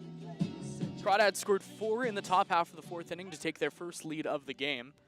Tyler Blair trying to extend. Maybe a guy that can start for the rest of the summer for the Crawdads. First pitch to Schwartz is a curveball, 58-footer, 1-0. Blair, when he's pitched this summer, has been tremendous. A CCL Showcase participant, had one really good shutout inning there. Behind in the count, 1-0. Looks in over the glove. From the windup, delivers a fastball, swung over the top of 1-1. Schwartz has been pretty easily the best player in this Mudcats lineup. A pair of big doubles, a home run, showcasing a good amount of power. With a 1-1. Swing and a miss. Good slider from Blair, 1-2. Welcome for the water. Thank you for the water. No problem. A ball and 2 strikes. Blair's got a pair of strikeouts today, looking for his 3rd. The 1-2. Curveball off the outside, 2-2. First pitch was a ball, in case you were wondering. I saw it in the dugout. Cool, just making sure. Just thank you. Yeah. Thank you. Blair's 2-2 pitch to Schwartz. Down low with what looked like a fastball, 3-2. Blocking fastballs, that's tough, and that's what Nico Button just attempted to do. Almost slid over there enough to do so successfully. Not that it would have mattered, but good to get the rep. The 3-2 to Schwartz. Fastball hit high, relatively deep left field. Cole Fellows moving to his left. Center fielder Griffin Harrison goes to the backhand side, and he dropped the baseball. Schwartz is going to try to go for second, and he's in there safely. Griffin Harrison just dropped the ball. Hey, that last one we give the benefit of the doubt to Griffin Harrison. This one can't, and it'll probably go as a double in the scorebook just because the home field trying to boost the stats. We saw that a little bit yesterday with our own point streak guys and guys in the booth, but should definitely be an error. I'm keeping it as an error in my book, no matter what the official scoring is. I will too. Here's Alec Nava, who's 1 for 1, now with a chance to tie the game or for Solano to take the lead. First pitch to Nava. Fastball down low, gets past Nico Button. It's a wild pitch that will move the runner over to 3rd. I just want to make myself clear. I'm not calling out Kobe. I am calling out everyone that was in that booth that was disagreeing with me. And there were multiple people. So, Austin Bergeron, you're one of them. Dylan McShane agreed with me. They did call it an error. Okay. Good. It's a ball and no strikes to Nava, now with the tying run on 3rd. The 1-0. Chopper to shortstop. This will do the trick. Charlie Welch on 3 hops will throw to first and retire. Alec Nava for the 2nd out. Schwartz comes home to score, and we're tied at 4. Just a quality at-bat right there. Ground ball up the middle. It's all you need. A run will score. The game is tied. First baseman number 25, Luke Piazza. I'll bring up Luke Piazza. So 4 runs home for Solano today. 1 earned. Blair's been good. First pitch to Luke Piazza is up and away with the fastball, 1-0. Piazza struck out on 4 pitches his last time. Bats here with none on, 1 out. 1-0. Fastball fouled off to the left. A ball and a strike. Yeah, if there's one thing to harp on for Tyler Blair, it's really no first pitch strikes. He's really struggled with that. And if you can't get ahead, you're going to have trouble facing the Healdsburg and Potters of this world. But against the Mudcats, it works. 1-1. Slider on the inside, 1-2. And 1 ball and 2 strikes from Blair to Piazza. Here it comes. It's curveball just off the outside, maybe a little low, 2-2. went to the back door. Like it a lot. It's just a little bit down. Very, very good competitive pitch, though. Blair's 2-2. Curveball just a little outside, 3-2. Yeah, it's tough to tell, but I think that one was a good foot or so off the plate. And you could tell by Button's reaction, kind of caught it and Didn't hold it, didn't stick it there at all. The 3-2, inside ball 4.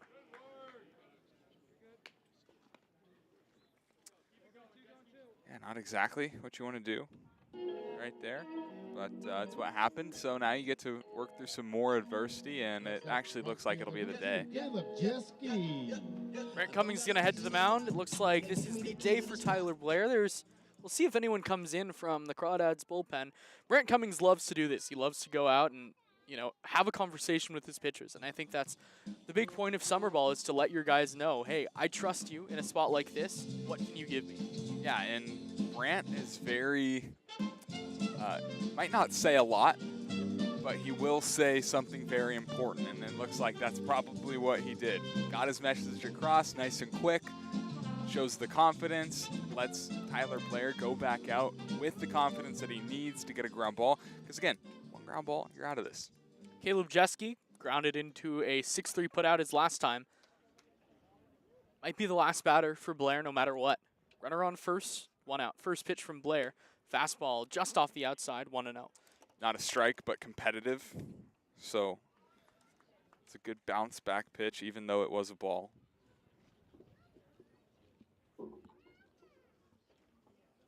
The 1-0. High chopper to short, might be 2. Welch goes to second, 1. Throw back to first is not in time, as Helfrich made a nice throw over to first, but the ball was just hit so slowly that it didn't matter. Yeah, no chance at a double play right there. It was high chopper. Welch had to wait on it, sit back, and nice turn to Helfrich, and even with the strong arm that Helfrich has, no shot at first base. That'll bring up Bronson Balholm. Not an official look around the CCL, but Lincoln has taken a 2-0 lead in the first inning with just 1 out. Scoreboard watching season. Zach Chamizo got hit by a pitch. Ruben Church struck out, and Nolan Wilson hit a 2-run homer. He's up to 370 in league play. Here's Bronson Balholm, who takes a first pitch fastball on the inside, 0-1. Be nice to see the Potters take 2 of 3 from the Prune Packers. What would be nicer, which really help the Crawdads if they win this game. Yes. The 0-1. Flare to the left side. Farfan gives it a look as it's tailing towards the left side. It'll drop foul, 0-2. 3 games back are the Crawdads. And also, like we talked about, magic number right now is 2. Crawdads win this one. Sonoma loses their game tonight against Bay Area. The Crawdads clinch. Back-to-back trips for the postseason. It's awesome. Awesome. Blair's 0-2. Curveball, checked his swing. Did he go? No, he did not. And the third base coach looks very frustrated. I think he gave Caleb Jeske the steal sign, and a base that could have easily been stolen with the ball in the dirt. Yeah, 0-2 is one of those pitches with 2 outs that you might go, especially with the top of the order, because if you get thrown out, so what? Balholm would have another at-bat in the 5th. 1-2 is up high. Pickoff move back to first, and it's into right field. It gets past Joey Donnelly. Jeske's into second. He'll look to third, but they'll keep him right at second base. The throw comes in wild to Charlie Welch. It's a bad throw by Nico Button, and a need 2. Yeah, and he was trying to work around Bronson Balholm, the left-handed hitter. That front door closed. Usually you can just go to that left knee and snap throw down to first. Here he had to do some dancing and trying to throw it around the helmet. Tough to throw a slider to first base. Blair looks to second. Now Reddy's with the 2-2. It's swung on and missed. Got the fastball past him at the top of the zone. It's the 3rd strikeout for Tyler Blair, and it ends the 4th. A run comes home on an error, a walk, no hits. We'll head to the top half of the 5th inning. Crawdads are going to try to retake the lead when we come back.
Top of the 5th inning, and we've got our first call to the bullpen of the day. This call to the bullpen is brought to you by NorCal Oaks. NorCal Oaks is a nonprofit organization dedicated to developing skilled players who want to excel in the game of baseball and softball while attaining strong character and life skills in a fun and positive environment. It's the lefty, it's Dayton Hicks.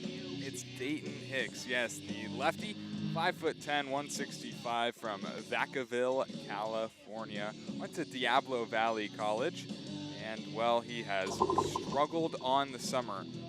0-0 in 7 games, 17.1 ERA in 10 innings pitched. He struck out 6, walked 11, given up 9 hits, and his last outing was a rough one. Just recorded 1 out, gave up 6 earned runs on 3 hits, and a walk. He'll be facing Joey Donnelly, Brian Duroff, and Cole Fellows in a tie ball game. Crawdads, last time they had this part of the lineup up, it was the last half inning. They were down 3-0. Donnelly was able to start it off with a walk, and then the Crawdads pushed across a couple more runs. The final line for the starter, Anthony Galindo, 4 innings, 2 hits, 4 runs. 3 of them were earned, 4 walks, 4 strikeouts. For the Crawdads, number 27, he's the first baseman. Joey Donnelly is 0 for 1, reached on an error, walked, stole a base, came around to score on Brian Duroff, reaching on an error. Lefty on lefty. The first pitch to Donnelly is a fastball off the outside, 1-0.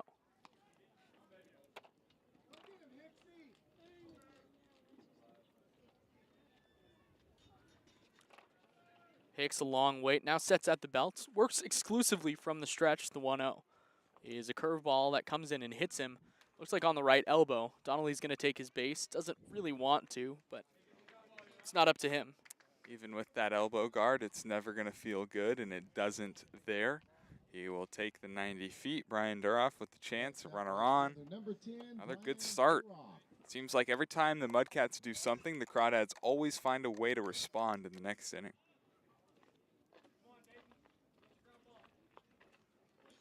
It'll be Brian Duroff, who's 0 for 2, grounded into a double play, and then reached on an error by the shortstop Hoffman his last time. First pitch to Duroff here is hit high, shallow center field. Sprinting in is the center fielder Bronson Balholm. Now he slows down, squares up to make the catch for the first out. Second time today, Duroff is swinging at that first pitch. Second time he's out on that first pitch. And again, just getting jammed. That'll bring up Cole Fellows, who crushed a double to left field his last time. Hit it off the bottom of the wall. He's 1 for 1, a double, a walk, a stolen base, an RBI. A run. He's done a little bit of everything. Runner on first is Donnelly. Not great speed there, but a good athlete. Takes off on the first pitch. First pitch curveball up high. The throw to second. Donnelly is in standing. The speed demon with his 15th steal of the summer. I was just told about 8 seconds ago he doesn't have very good speed, and yet he leads the entire CCL now in stolen bases. Guy gets it done. Going on that first move of the lefty. Sees that right leg pick up, and he's off. Doesn't matter. He's off. He's going. It's kind of unbelievable how good Joey Donnelly has been on the base paths this summer. He knows it, too. Oh, yeah. Like, he knows he's not the fastest. But I think he has fun, like, with the fact that he isn't the fastest, but gets it done. Yeah. 1-0 to Fellows. Swing and a foul straight back. Fellows really loaded up on that one. Wanted to hit that ball about 700 feet. Sitting back, and Dayton Hicks has a long stretch move to the plate. Home to the plate is a long time, so get comfortable, sit back, get in that back leg, get a pitch you can drive, and Fellows just missed one. 1-1. Off the outside and high, 2-1. Donnelly looked like he was going to run from second again. Hey, why not? Time it up. Like I was saying, Hicks takes a while to get to home plate. Even with that front, quote-unquote, front door open, I think you can take third pretty easily, even if you're being held on. 2-1. Fellows hits it high to right field, pretty deep. But moving over to his right is Jeske. Donnelly will tag from second as the catch is made. The throw is going to go back to second. Donnelly's just in ahead of the throw. As he bluffed the tag, the throw came right to the shortstop Hoffman. Donnelly made it back safely, and there's 2 outs. Looked like a pitch on the outer half, and we saw Fellows, that sweet swing to the opposite side. Here tried to pull it, and he got it up in the air. It's very tough to pull up and out pitch for any real power. Here's Max Farfan, who's 0 for 1. A strikeout, a walk, scored a run on a wild pitch. Bats here with a runner on second and 2 down. First pitch to Farfan is up and away, ball 1.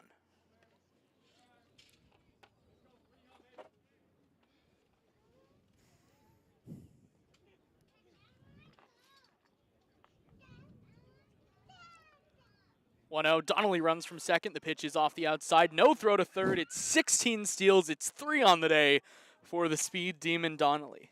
That's just incredible. It really is incredible. And there's no fear on the bases there whatsoever. Taking off, he's going. He's getting that extra 90 feet. 1-1. High, 2-1. And we've seen some wild pitches, some passed balls on this end of the scorebook. So, hey, be on the lookout for that. Pitch in the dirt, gets away from Schwartz. Don't be surprised to see Donnelly tumbling towards the plate. 2-1 to Farfan. Hopped up right by us. Schwartz will give it a look, but it's going to go foul. Hit over the net. And it was working its way back. You always got to be aware of that as a catcher. You never want to give up on them, and Schwartz did not. He was by the fence, but landed foul. 2 balls, 2 strikes, 2 outs. Deuces are wild in a tie game here in the 5th. Donnelly gets his lead off third. Hicks sets, and the 2-2 is fouled straight back. Farfan gave it a good rip. Let's see Joey Donnelly take home. He's stolen second, stolen third. Yeah, why not? Lefty back to him. He gets a good break. You never know. 2 balls, 2 strikes, 2 outs. Here it comes. It is hit high and deep left field. Going back, Max McGee at the track. He looks up. It's gone. It's a 2-run home run for Max Farfan, his 8th home run of the summer. The Crawdads take a 6-4 lead.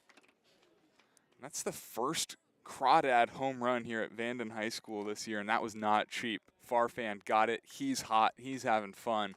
An absolute missile to left field.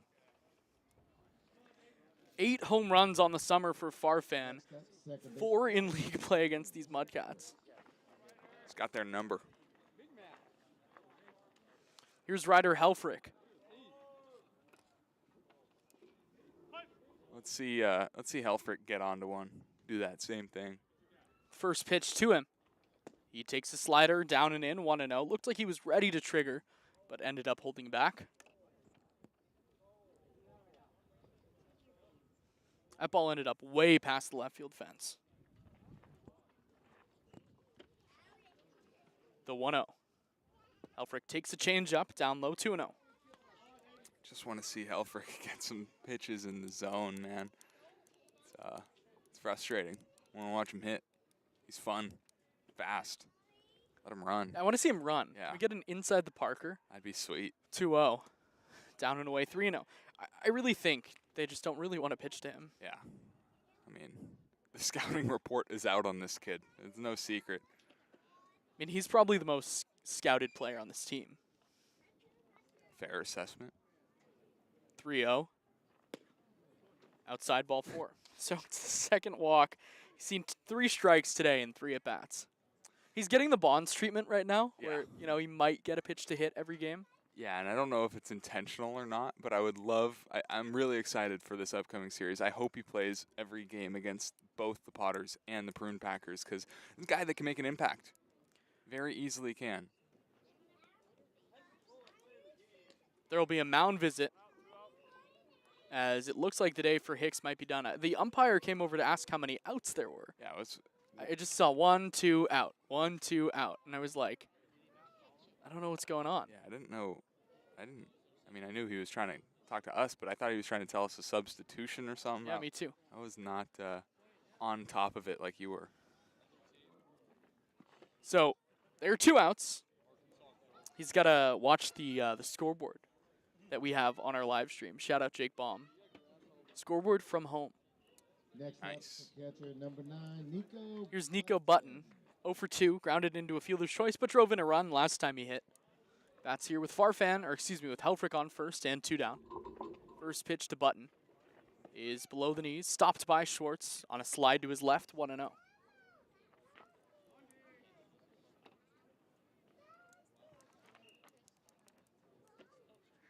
6-4 Crawdads here in the top of the 5th.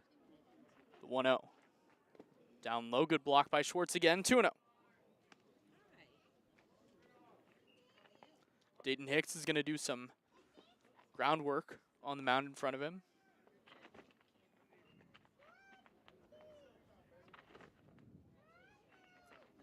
Two out button, runner goes from first, it's right down the middle. Schwartz's throw to second, and in standing is Helfrich. You feel for Nate Schwartz, because he's making good throws. Yeah, and like I said, Dayton Hicks taking a long time to get to the plate, and Ryder Helfrich, fast. That's known. Easy, easy, easy stolen base. Well, probably the easiest of his career. 2 balls and a strike to Button. Trying to extend the Crawdads' lead. The 2-1 is off the outside, ball 3. I mean, really, it's not often you see a throw down so late the guy can stand. Now it's 2 in the inning. Yeah. And with, the speed demon Donnelly, it makes sense. But Yes. with a slow runner like Ryder Helfrich, Known slow runner, too. 3-1 is down low, ball 4. Man, Nate Schwartz is doing work behind the plate. And Dalton Hicks kind of struggling here. Gave up that 2-run bomb. Has walked the following 2 batters. Emmett Finney got a chance. He's hot against these Mudcats. Scolding. Singled, stole a base in his last at bat. Runners on first and second. 2 down. Helfrich goes from second. The pitch is off the inside. No throw to third base. Helfrich's in there easily, and it's a 1-0 count. Good read by Ryder Helfrich. Bad read by Nico Button. You gotta, when you're that trail runner on first base, you gotta be looking for that runner on second. He goes, you go. Gotta be able to follow him. 1-0. Finney takes a ball off the outside. 2-0. Not a knock, but Emmett Finney hits ground balls. A lot of ground balls in his game. Want to eliminate that force at second. Make them throw it across the diamond. 2-0 to Finney. Takes a slider down and in. Great stop by Nate Schwartz, who continues to do some killer work back there. Yeah, and it's tough. It's hot. It's late afternoon, early evening. And he's showing he wants it. Playing hard. 3-0. Finney takes at the knees, pretty much right down Broadway, 3-1. Broadway. Just learned about Broadway. I was going to say a place that you just learned existed. I knew it existed. But a place you just learned kind of like what it was. Yeah. Crazy. 3-1 to Finney. Button goes from first. It's up high, ball 4. Bases are going to be loaded for Mr. 707. 3 straight walks. Not fun baseball. No. This is reminiscent of, who was it? Was it the Potters? Yeah. 30 combined walks. That was not a fun. It's going to be a mound visit. It looks like it'll be the end of the day for Dayton Hicks, and it will be. We're going to step aside. Crawdads have the bases loaded. 2 outs. Griffin Harrison coming up, a new pitcher. When we come back, it's 6-4 Crawdads.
This call to the bullpen is brought to you by NorCal Oaks. NorCal Oaks is a nonprofit organization dedicated to developing skilled players who want to excel in the game of baseball and softball while attaining strong character and life skills in a fun and positive environment.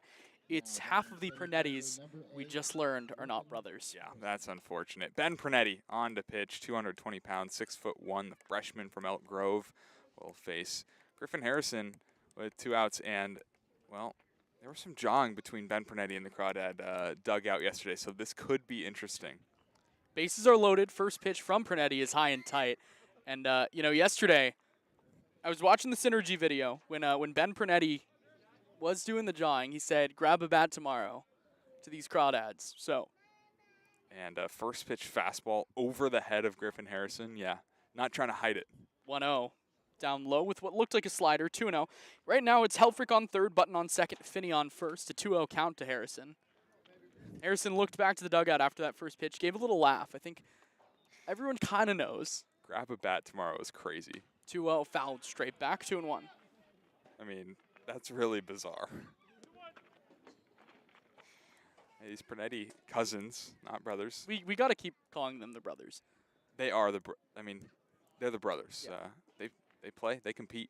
2-1, fastball high and tight, 3-1.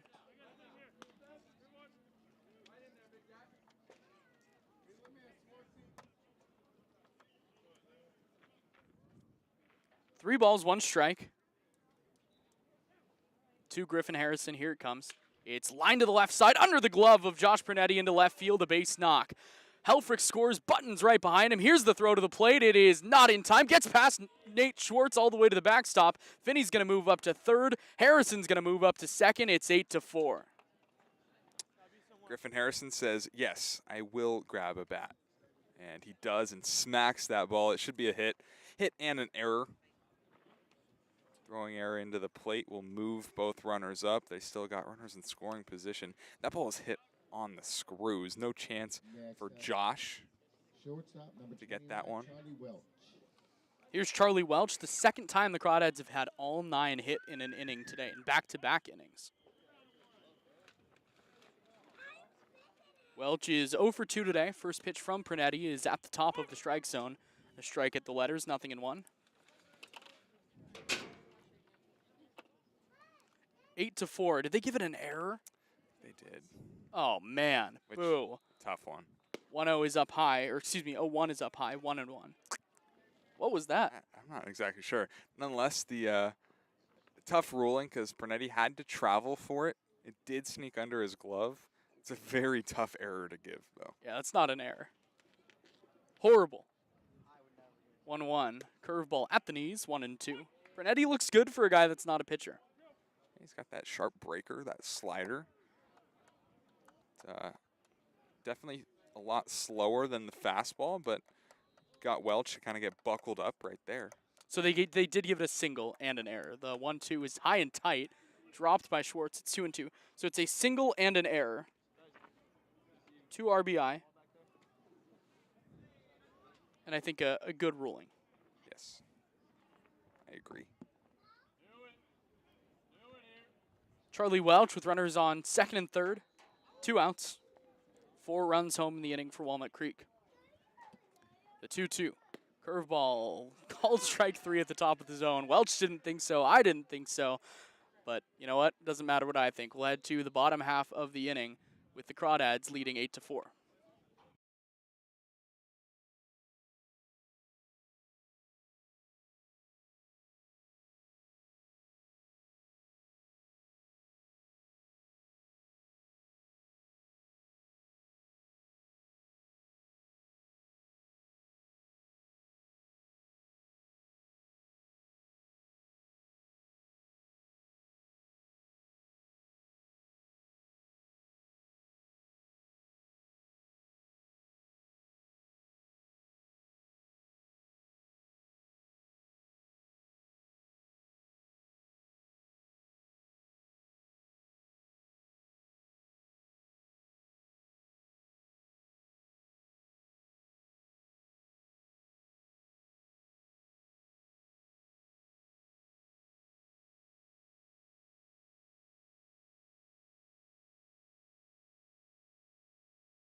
This call to the bullpen is brought to you by NorCal Oaks. NorCal Oaks is a nonprofit organization dedicated to developing skilled players who want to excel in the game of baseball and softball while attaining strong character and life skills in a fun and positive environment. It's EJ McGrew.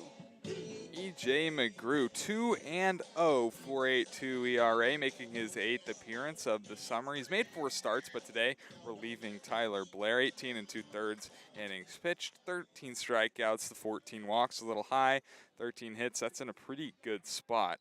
All in all, he's been very, very solid for the Crawdads this summer. Leading off for the Mudcats, left fielder number 9. He'll be facing Max McGee, Jake Tandy, Jeff Hoffman. As the day for Tyler Blair is done, the first pitch from EJ McGrew is a fastball high and away, ball 1. The final line for Tyler Blair, he was great. 4 innings, just 3 hits, 4 runs, but only one of them earned, 2 walks, 3 strikeouts. In line for the win. The 1-0. Hit high, right center field. Sprinting over to his left is Griffin Harrison, but it's the right fielder, Brian Duroff, who makes the catch for the first out. And if EJ McGrew can just pound the zone, he's effective. Doesn't give up a lot of hits. The 13 struggled a little bit in league play. The 7.59 ERA in non-league, in which he pitched 8 innings, 1.12. So we just got to find a little bit of consistency. Gets that first pitch strike. Gets weak contact. No walks. He is gonna work deep. Here's Jake Tandy, who's 0 for 1, a strikeout and a walk, scored a run. First pitch to him is line straight back, 0-1. On deck is EJ's Willamette University teammate, Jeff Hoffman. Battle of Willamette.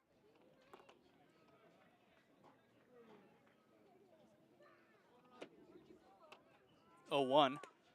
Just a little outside. Looked like maybe a changeup there, 1-1. Still a solid pitch. Yeah, don't hate it. To a righty. McGrew ready with the 1-1. It's chopped slowly to shortstop. Charlie Welch fields the 25 hopper, throws it over to first. Donnelly digs it out as he stretches to the left for the second out. Yeah, weakly hit, and those bouncing balls get a little scary, especially with the field. It's a pretty nice infield, but we've seen some bad hops. Welch does a good job, squares it up. Rouse it, takes his time to first. 2 up, 2 down. Good start for EJ. Here's Jeff Hoffman. We talk about hitter's presence. This guy has it. Yes. Just looks like a cartoon slugger. First pitch to Hoffman is at the knees, called a strike, 0-1. The Willamette kids. You know who he reminds me of? I'm not making a comparison. I'm just saying the batting average is similar. 0-1 is on the inside with the slider. 0-2. Got to get it in quick. Go. Almost Jeff Bagwell-ish. A little bit. Right? Bent Don't down. hate it. Yeah. Yeah. Yeah. He's 1 for 2 today. The 0-2 is up high and outside, 1-2. Kobe laughed, but I think that's a pretty solid batting average batting stance comparison. McGrew is 1-2 to Hoffman. Curveball, just a little high. Hoffman thought it was strike 3. So did McGrew, but he'll get another chance. Deuces are wild. First 2 down quickly in the inning for McGrew. Here facing his third batter. The 2-2 is chopped up the middle, and that's into center field for a base hit. McGrew lost the hat, gives a little smile to his Willamette teammate, and it's a 2-out knock for Jeff Hoffman, his second of the day. Yeah, smiles all around. Jeff Hoffman and EJ McGrew both looking at each other with smiles on their faces. Getting a base hit off your friend, teammate, feels good. Best feeling in baseball right there. Pernetti. Here's Josh Pernetti.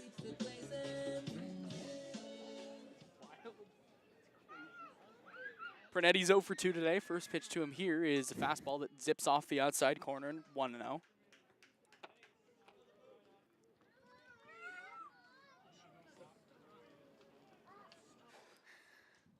The 1-0 to the lefty. Is it high, left center field, sprinting over to his backhand side is Griffin Harrison. He's not going to get it as it one hops the wall. He picks it up on the bare hand, gets it in quickly to Charlie Welch. They're going to send Hoffman. The throw gets past Ryder Helfrich, and it's an RBI double for Josh Pernetti. It's 8-5. Is Josh Pernetti like a really good hitter? 2 home runs yesterday. A beautiful swing to the opposite field there. I mean, had a chance of getting out. Mario brother gets it done. We'll bring up Nate Schwartz, who's 0 for 2 today.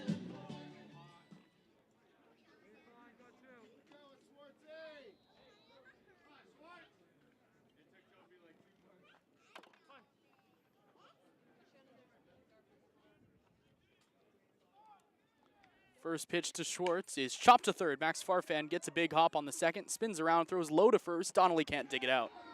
It's going to be an error on Farfan. Yeah, and a tough one because it was hit, I think, a little harder than Farfan thought. So he charged initially, then came back trying to get the high hop. Could not. Spins. Made a nice play on it overall. The throw just a little low. Donnelly, had he been able to pick that, would have been a very, very good pick. It was one of those ones that's in between the long and short hop. No gimme pick at all. Here's Alakanava, the tying run at the plate. First pitch from McGrew is popped straight over us. 0-1.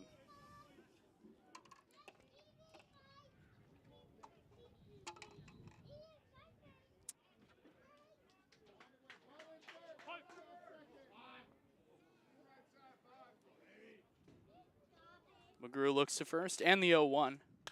Line drive right center field. That's going to drop for a base knock. Coming home to score is Pernetti. Stopping at second is Schwartz. It's a RBI single for Alec Nava, and it's 8-6.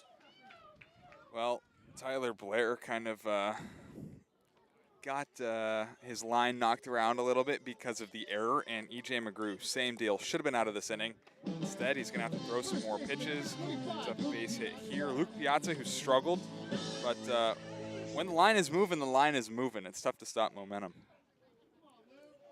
Piazza's 0 for 1, a strikeout and a walk, lefty on lefty, now represents the go-ahead run.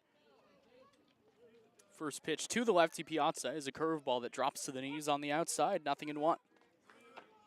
8-6 now, a pair of runs home in the inning, 3 hits and an error. I do have good news to share. Uh-oh. I'm excited, but wait for the 0-1. It's on the outside, 0-2. Go, quickly. Per Immaculate Grid, beginning on the 26th, which is about 6 a week days. from now, new grids will premiere at 9 a.m. Eastern, Why is that good? opposed to midnight. Yeah, that's news. The 0-2 is lined over the head of Charlie Welch, but he leaps to grab it for the third out. It looked like it was hit a little harder off the bat than it actually was, but hey, You got. I got. You got. Third out of the inning. 3 hits, 2 runs, an error, 2 runners left on. It's 8-6 as we head to the top of the 6th.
Hey, you want to hear something crazy? Yeah.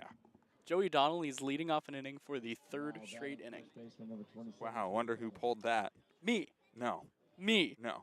Just because you said it didn't mean you thought of it first. It's the problem with this generation, you youngins.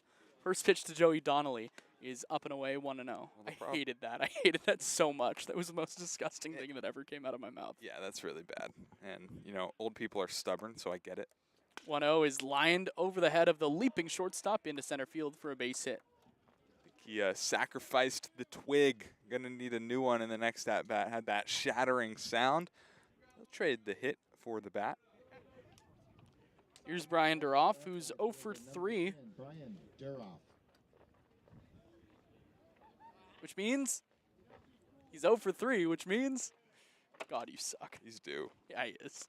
Bats here with Donnelly on first, no outs. It's 8-6 Crawdads, another high-scoring baseball game. First pitch to Duroff is hit high and deep, left center field, sprinting back into his left, his ball home. At the warning track, he reaches up to make the catch for the first out. Duroff gave it a ride. I think if he hits that ball at Monte Vista, it might be gone. Yeah, that is barreled up to the deepest part of the yard, and Balholm goes straight back. Still on the run when he made that catch, and long loud out number 1. That'll bring up Cole Fellows, who's 1 for 2 on the day. He's got a double, he's got an RBI, he's got a walk, he's got a steal. First pitch to him, runner goes from first, pitches up high, throw to second is not in time. That is his 4th stolen base of the day, his 17th of the summer. It's impressive. He's a runner. He's a track star. Yeah, he is. So now Cole gets to hit with another runner in scoring position and just 1 out. I mean, it's just, I don't even know what to say about JD at this point. It's crazy what he's doing on the base paths. The 1 out of Fellows is chopped to second base. Alec Nava gets a big second hop. Throws to first to retire Fellows. Joey Donnelly moves up to third. Hey, that again, going after a pitch outside instead of trying to take it to the opposite field. He rolls it over and a very easy 4-3 put out. However, 90 feet away is Joey Donnelly. That'll bring up Max Farfan, who homered in his last bat, also has a walk and a strikeout on the day. 3 true outcomes. Yeah. Scored a pair of runs today. First pitch to him here is a curveball high and tight, 1-0. Look out. 8-6, Crawdads lead by 2 here in the 6th.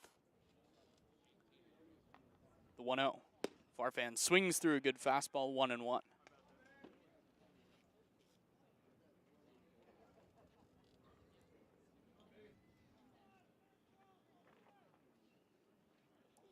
The 1-1.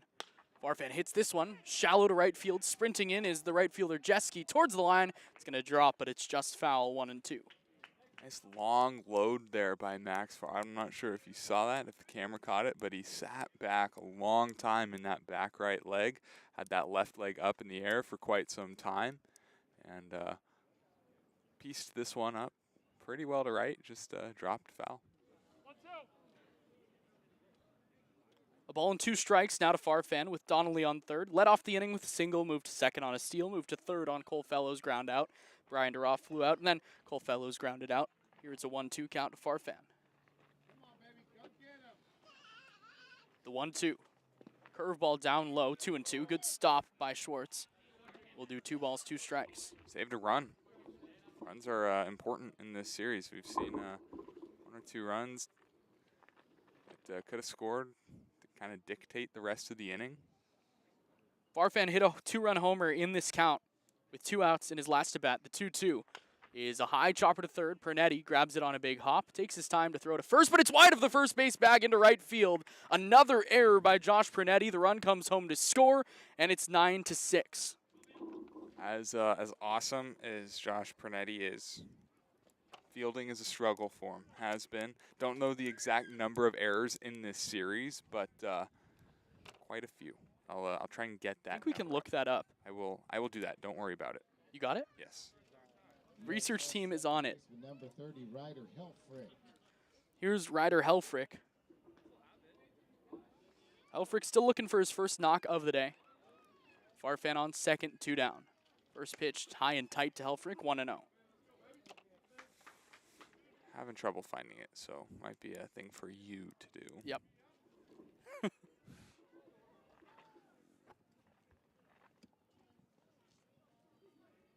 The 1-0. Helfrich takes a curveball off the inside, 2-0. Ryder Helfrich ever going to see a strike? I don't think so. Yeah, I'm sorry, buddy. Came here to hit.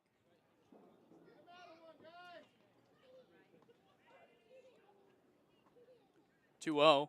Down low gets past Schwartz to the backstop. A passed ball puts Farfan on third.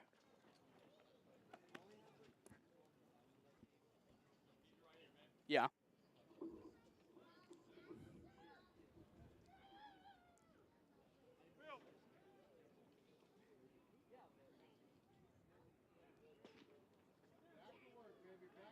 Five errors this series for Josh Pernetti. Tough. 3-0 is high ball 4. Not even close. He has seen 1 strike in his last 3 plate appearances. That is just unfortunate. I mean, you feel for him. Yeah, I mean, that sucks. He's not here to walk. No, not at all. Next up is the catcher, number 9, We'll bring up Nico Button. at 10. 5 errors in a series is crazy. Yeah, and not a good crazy. Button bats with runners on first and third with 2 outs. First pitch to him. Runner goes from first. It's off the inside. Schwartz's throw to second is dropped by the shortstop, Hoffman. And it's going to be an E6, I think. Yeah, dropped it. Throw was perfect. Would have had Helfrich, and you can't say that all that often, but it's on the money. I really feel for Nate Schwartz. Yeah. Guys competing. Not a lot of other guys right now are competing. Dog days of summer. 1-0. Button takes down and in. 2-0. It's still just a 3-run ball game. I think we kind of have to remember that, but Yeah, it kind of feels like 10.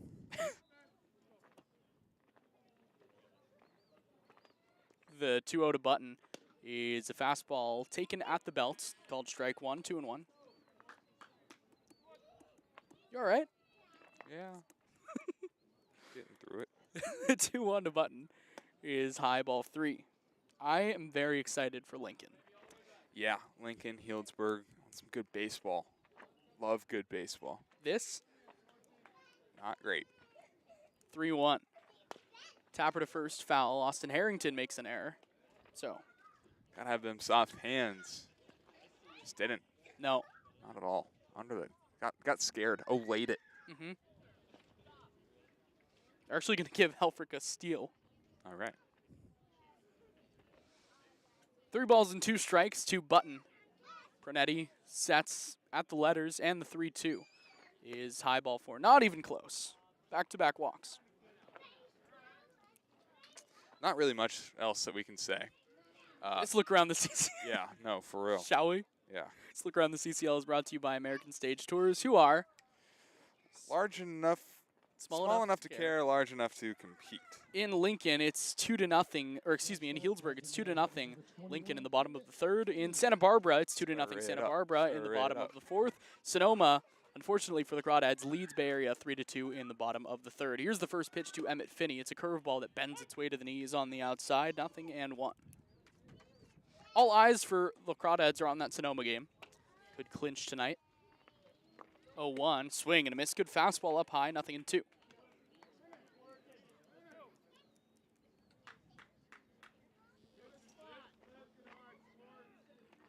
No balls, 2 strikes, 2 outs. Here it comes. Finney takes just a little inside with a curveball, 1-2.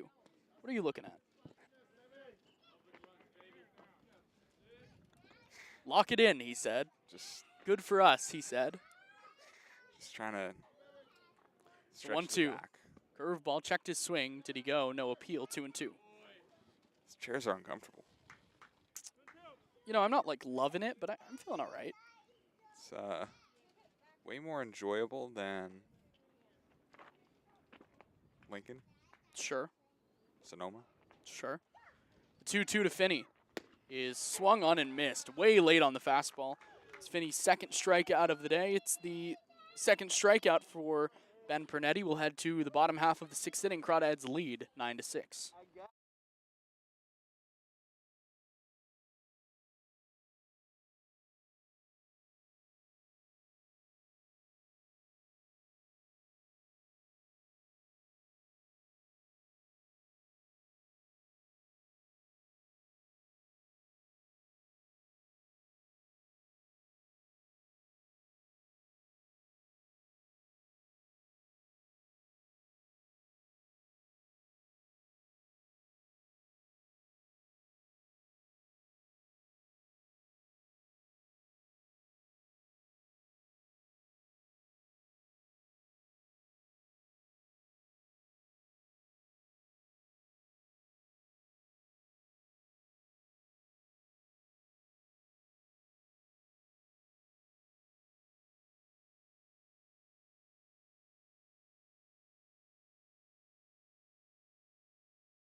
Sweet Caroline plays through Vanden High School as we head to the bottom of the 6th inning. 9-6, the Crawdads lead.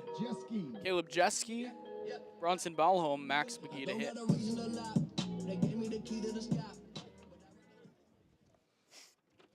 Caleb Jeske, right-handed hitter, is 0 for 2 today.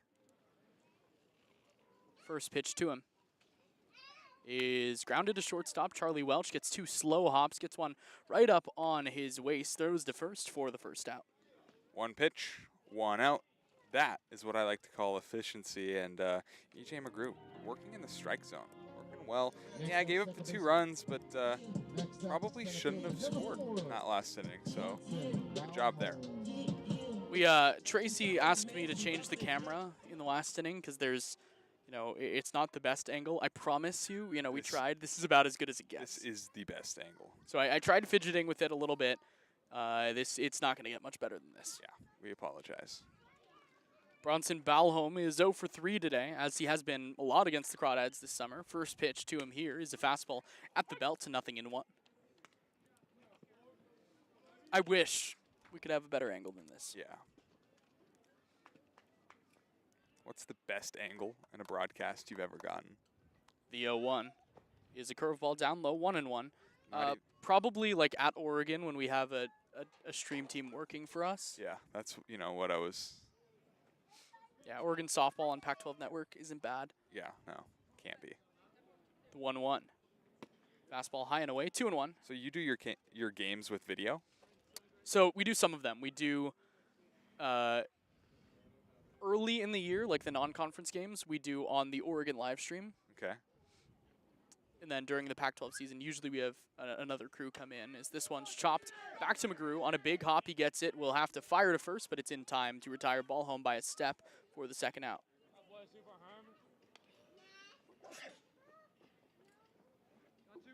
So we don't do all of our broadcasts with video, but the ones we do, when we have a video crew there to help us, it's always great. Pretty cool. These are the first games I've ever done on video, and it's only 1 camera angle, but I think sometimes they're not bad. no. It definitely adds something. Here's Max McGee. First pitch to him is swung on and missed. Good fastball by McGrew, 0-1. What's like your favorite venue that you ever broadcasted? I've done some cool venues, but I know you have as well. Yeah, the 0-1 is a fastball up high, 1-1. Don't go through all of them, just your favorite. The top, I think there's a top 2. There's a clear top 2. Okay. It's Mercedes-Benz, where the Falcons play in Atlanta, and then it's Petco, Yeah. where the Padres play. Yes. Both Oregon football games. One much better than the other. The 1-1 is tapped at the plate, 1-2. I think a close third would be. Oh wow! Did the cap come off that ball? Love it. Wow. I think a close third would be Reser Stadium, which is Oregon State football. Okay. So they had half of a stadium this year because they were doing construction on the other half, and so it was like a makeshift broadcast booth. We were sitting outside. It was cold. It was rainy, but it was Oregon State just packed that other half. That's awesome. I've done 1 game with a packed house, and it wasn't even a packed At house. the Thunderdome? No, it was the Ball Arena for Gaucho's Baylor in round 1 of the NCAA tournament. Yeah. It wasn't even packed because we got the 9 a.m. game. But still electric. Still awesome. The 1-ball, 2-strike pitch to Max McGee from the lefty. McGrew is chopped to the first base side, foul. Another error by Solano. It's the first base coach this time. I've always wanted to do a football game packed. There's no real football in Santa Barbara. No. It's unfortunate. Undefeated though since '86, correct? Not UC Santa Barbara. 1-2 is off the outside, 2-2. Yeah. I saw a shirt that said that, and I thought it was really funny. Yeah, we see those around every now and then. Yeah. Santa Barbara City College, good football team for JUCO, but a lot of running, not attendance at 55, 60. 2-2 is crushed to left field. Sprinting back is Cole Fellows. He's going to look up and watch it one hop over the wall. It's a ground rule double for Max McGee, his second hit of the day. Man, great swing there. He thinks it's a home run. Oh, it's definitely not a home run. Oh, buddy. Oh, no. Next up, designated hitter number 17, Jake Tandy. That'll bring up Jake Tandy. Tandy's 0 for 2 today. What's the coolest you broadcast? Is that it? I mean, yeah, the Ball Arena was awesome. What was the place called in Henderson, Nevada? the Dollar Loan Center Mm. in Henderson. That was fun. No one was really there, but courtside, middle of the court for a Big West basketball men's and women's tournament. First pitch to the righty, Tandy, is a curveball at the top of the zone, 0-1. Underrated best broadcast I've ever been to is Hamlin Middle School. It's where the Bushnell Beacons play baseball and the Springfield Drifters of the WCL. He showed me pictures. It's Beautiful. Nice. Very nice. The 0-1 is popped up on the right side. Donnelly, the first baseman, gives it a look, but it's foul, 0-2. So, before the Dollar Loan Center, I had never done a broadcast in an actual booth. It was always in the. That's funny. Like if you look to your left and you see those silver bleachers. Yeah. That's the broadcast. Yeah. That's the broadcast setup. I never had a setup, and so even what we had at Monte Vista was an upgrade from what I've seen. 1-2, swung on and missed. Looked like the changeup off the outside. It's McGrew's first strikeout. It ends the sixth, led to the top of the seventh after a shutdown inning from E.J. McGrew. Carson Mercier is going to take over on play-by-play from here on out.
Fourth pitcher now for the Mudcats here in the seventh inning. This call to the bullpen is brought to you by NorCal Oaks. NorCal Oaks is a nonprofit organization dedicated to developing skilled players who want to excel in the game of baseball and softball while attaining strong character and life skills in a fun and positive environment. It'll be Jasper Daltonrecht to face the top of the Crawdads order. First pitch in there for a strike to Griffin Harrison. Austin, you want to tell me some more about Jasper Daltonrecht? Oh, do I? Jasper Daltonrecht has, he struggled this season. An 0-0 record, a 22.15 ERA.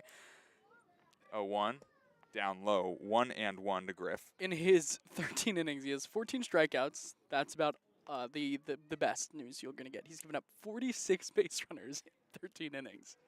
Whip at 3.08. Here's the 1-1 to Griffin. Down low by the shoelaces, 2-1. He did pitch against the Crawdads a few days ago back on July 9th. 2 1/3 inning, gave up 7 earned runs on 4 hits, 4 walks. He did have 4 Ks as well. Crawdads leading 8-6 here in the top of the 7th inning. 2-1 fastball is popped up behind the second base bag.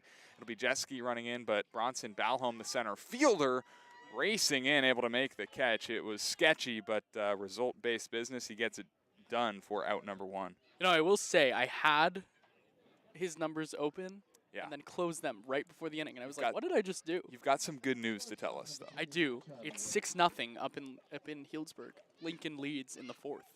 Crawdads trailing 3 games to the Healdsburg Prune Packers with a loss and a Crawdad win, down to 2. Here's Charlie Welch, who has reached base safe once today. First pitch, fastball high and tight, 1-0. Walked in the first inning, popped up to third, grounded into a 3 unassisted, and he struck out. Back to earth a little bit for Charlie Welch, who started off a scolding 4 for 8 as a Crawdad. 1-0 is hit on the ground pretty sharp at Josh Pernetti. Eats him up a little bit. He pounces on it, throws to first. It is not in. It is in time. Charlie Welch grounds into a 5-3 putout for the second out of the 7th. Just hit the ball at Josh Pernetti, man.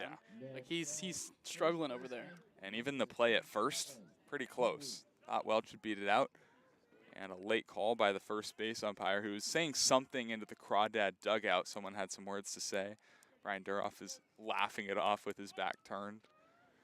Here's Joey Donnelly with 2 outs in the top of the 7th facing Jasper Daltonrecht. Righty delivers as he drops down a bunt on the left side. Josh Pernetti will barehand, throws to first on the run. It's not in time. A 2-out bunt single for Joey Donnelly. Gets a runner on for Brian Duroff. Joe Ichiro does it again. Doing his thing. Was Ichiro a big bunt guy?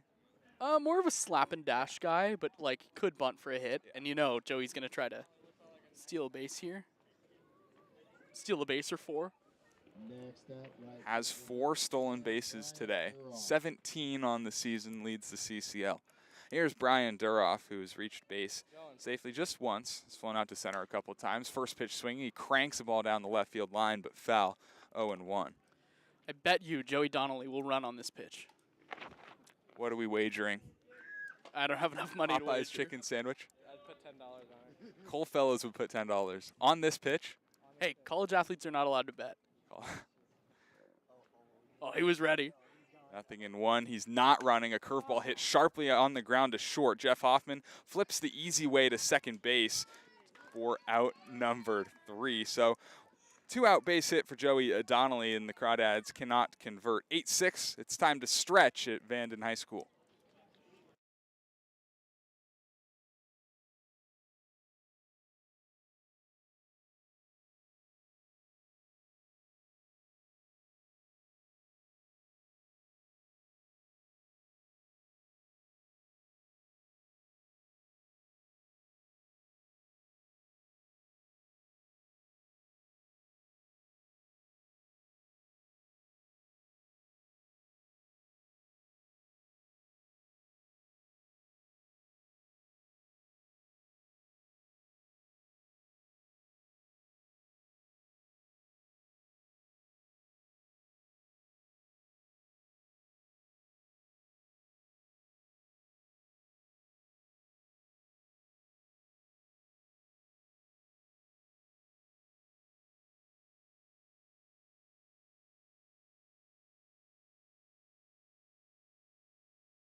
Bottom 7, 9-6. Crawdads lead on top of the Solano Mudcats at Vanden High School. It'll be Jeff Hoffman, Josh Pernetti, and Nate Schwartz to face E.J. McGrew, who's back out for his 3rd inning of relief. He's been pretty good. First pitch swinging from Jeff Hoffman. He pops it up into right field. Brian Duroff taking a few steps to his right. One hand makes the catch for the first out. 1 pitch, 1 out, the 2nd straight inning in which E.J. McGrew has done that. So EJ wins this battle against his Willamette teammate, who I believe have both played at the most beautiful place that I broadcast. Here's Josh Pernetti, who's 1 for 3. He's doubled and scored a run and grounded into a couple of ground ball outs. He has also made 3 errors today at third base. Lefty on lefty matchup for him here. He'll take a first pitch fastball in there for a strike, 0-1. E.J. McGrew relieved Tyler Blair, who went 4 innings, gave up 3 hits, 4 runs, just the 1 earned, 2 walks, and 3 strikeouts. Blair was very good. The 0-1 curveball catches the corner, nothing in 2. And McGrew, to this point, 2 1/3, 4 hits, 2 runs, only 1 earned, and a strikeout. He's been commanding the zone a little bit better than he has all season. No balls, 2 strikes to Josh Pernetti. Another curveball, but this one misses outside, 1-2. Jeff Hoffman has played at Bushnell University. Went 0 for 3, scored 2 runs, had an RBI, walked twice. 1-2. McGrew out of the windup, fastball high and tight to even it up, 2-2. There were also 2 Mudcats legends on that team. Trey Topping, called him Cheeks, that was his official name, Wow. was the catcher, and Cheeks. Tasso Foster. Those are great names. Those are really, really good. 2-2 from E.J. McGrew, slider in the dirt. That'll fill the count. 3 balls, 2 strikes with 1 out here in the bottom of the 7th inning. Solano was a great names team last year. I mean, they always are. Jasper Dalton Recht, are you joking? That's extremely solid. Full count. McGrew delivers a fastball that's popped up down the third base line, but it'll reach the batting cages. A foul ball. We'll do the 3-2 again. Also had Chance LaChapelle, Wow. Quinlan Sweeney, Okay. Isaac Zaldivar. I really like Isaac Zaldivar. That's very good. Full count one more time. Curveball that misses high. That is ball 4. It is the second time that Josh Pernetti has been on base today, and it is just the first walk issued by E.J. McGrew. They also had, Number 10. of course, Trey Topping. They had Packers legend Cole Santander, Nicholas Romanowski. Here's Nate Schwartz, righty catcher. We'll watch a first pitch fastball miss outside, 1-0. Schwartz today 0 for 3, has reached twice on once an error in center field by Griffin Harrison and once by Max Farfan. He scored in the 4th inning. He watches this one miss high, 2-0. That miss that we've seen E.J. McGrew have this summer, up and away to a righty, it's starting to come back a little bit here in his 3rd inning of relief.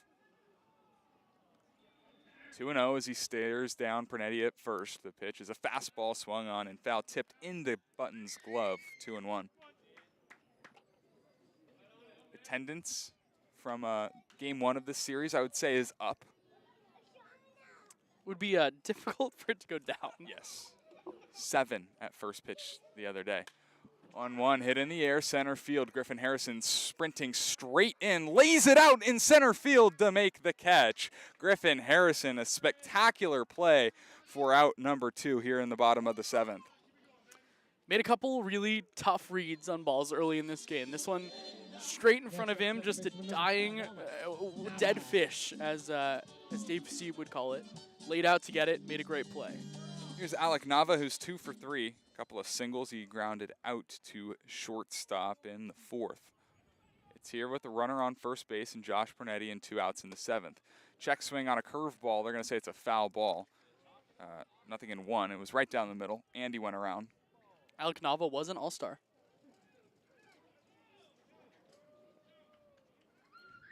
Nothing in 1. In the dirt. Hit him on the back foot. So a hit by pitch moves Josh Pernetti into scoring position. Runners on first and second for Luke Piazza. All of a sudden, tying run comes to the plate here in the 7th. Still a lot of time left in this game. First baseman, number 20. 9-6 Crawdads lead in the bottom of the 7th inning. Crawdads scored 4 in both the 4th and the 5th, 1 in the 6th. The Mudcats have scored 1 in the 2nd, 2 in the 3rd, 1 in the 4th, 2 in the 5th. Nothing since then. It's the bottom of the 7th inning. A pretty good opportunity here for Luke Piazza. The first baseman is 0 for 2 with a walk. Lefty on lefty matchup. First pitch fastball right down Broadway. Nothing in 1. Now you know where that is. Yes. New York. Special area, I guess. McGrew, a deep breath. High leg kick. Delivers a curveball in, swinging on it, but is late. Nothing in 2. Not often you see someone late on a big, fat curveball, but Piazza looked like he just started that trigger a little too late.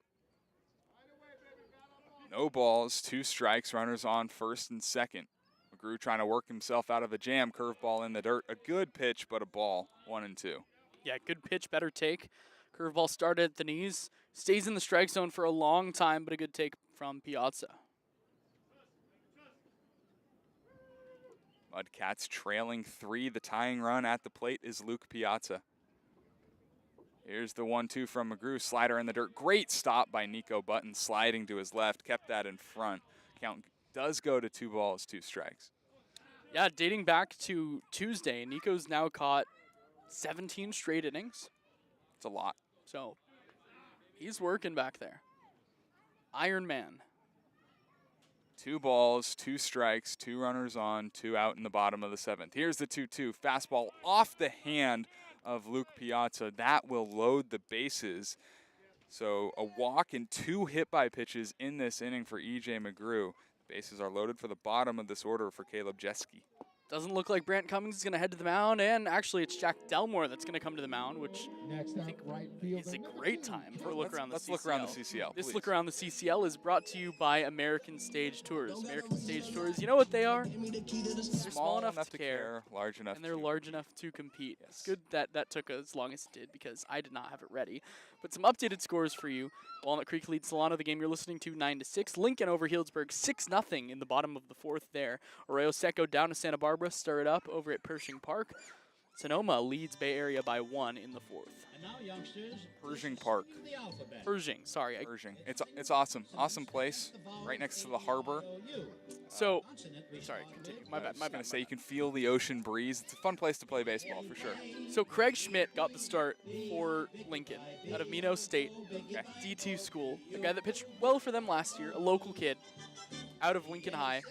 He has thrown 52 pitches in 4 innings. He has given up 3 hits, no runs, has 7 strikeouts. It's a good day. It's like 86 to 88.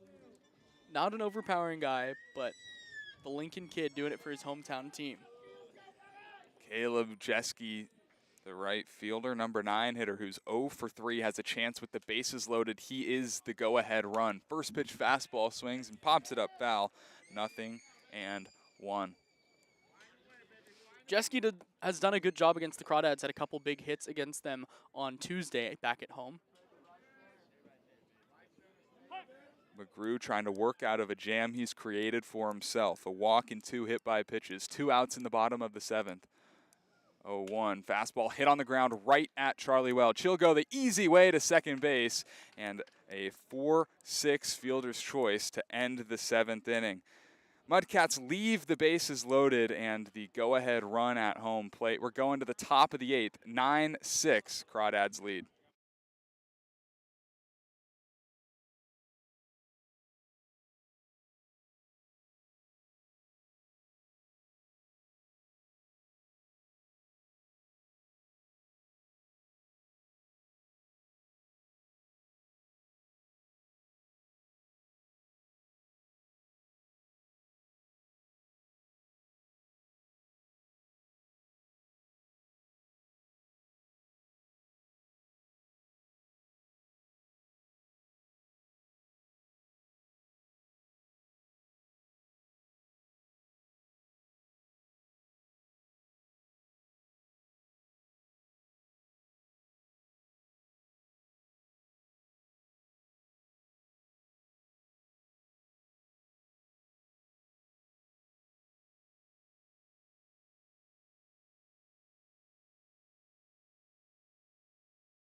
Top of the 8th inning, 9-6, Crawdads lead. They look to add on with Cole Fellows, Max Farfan, and Ryder Helfrich scheduled to bat here in their half of the 8th inning. Jasper Dalton Rex back out for his 2nd inning in relief. Was good in his 1st inning. First pitch to Cole Fellows is a fastball that misses high. 1-0 to Fellows.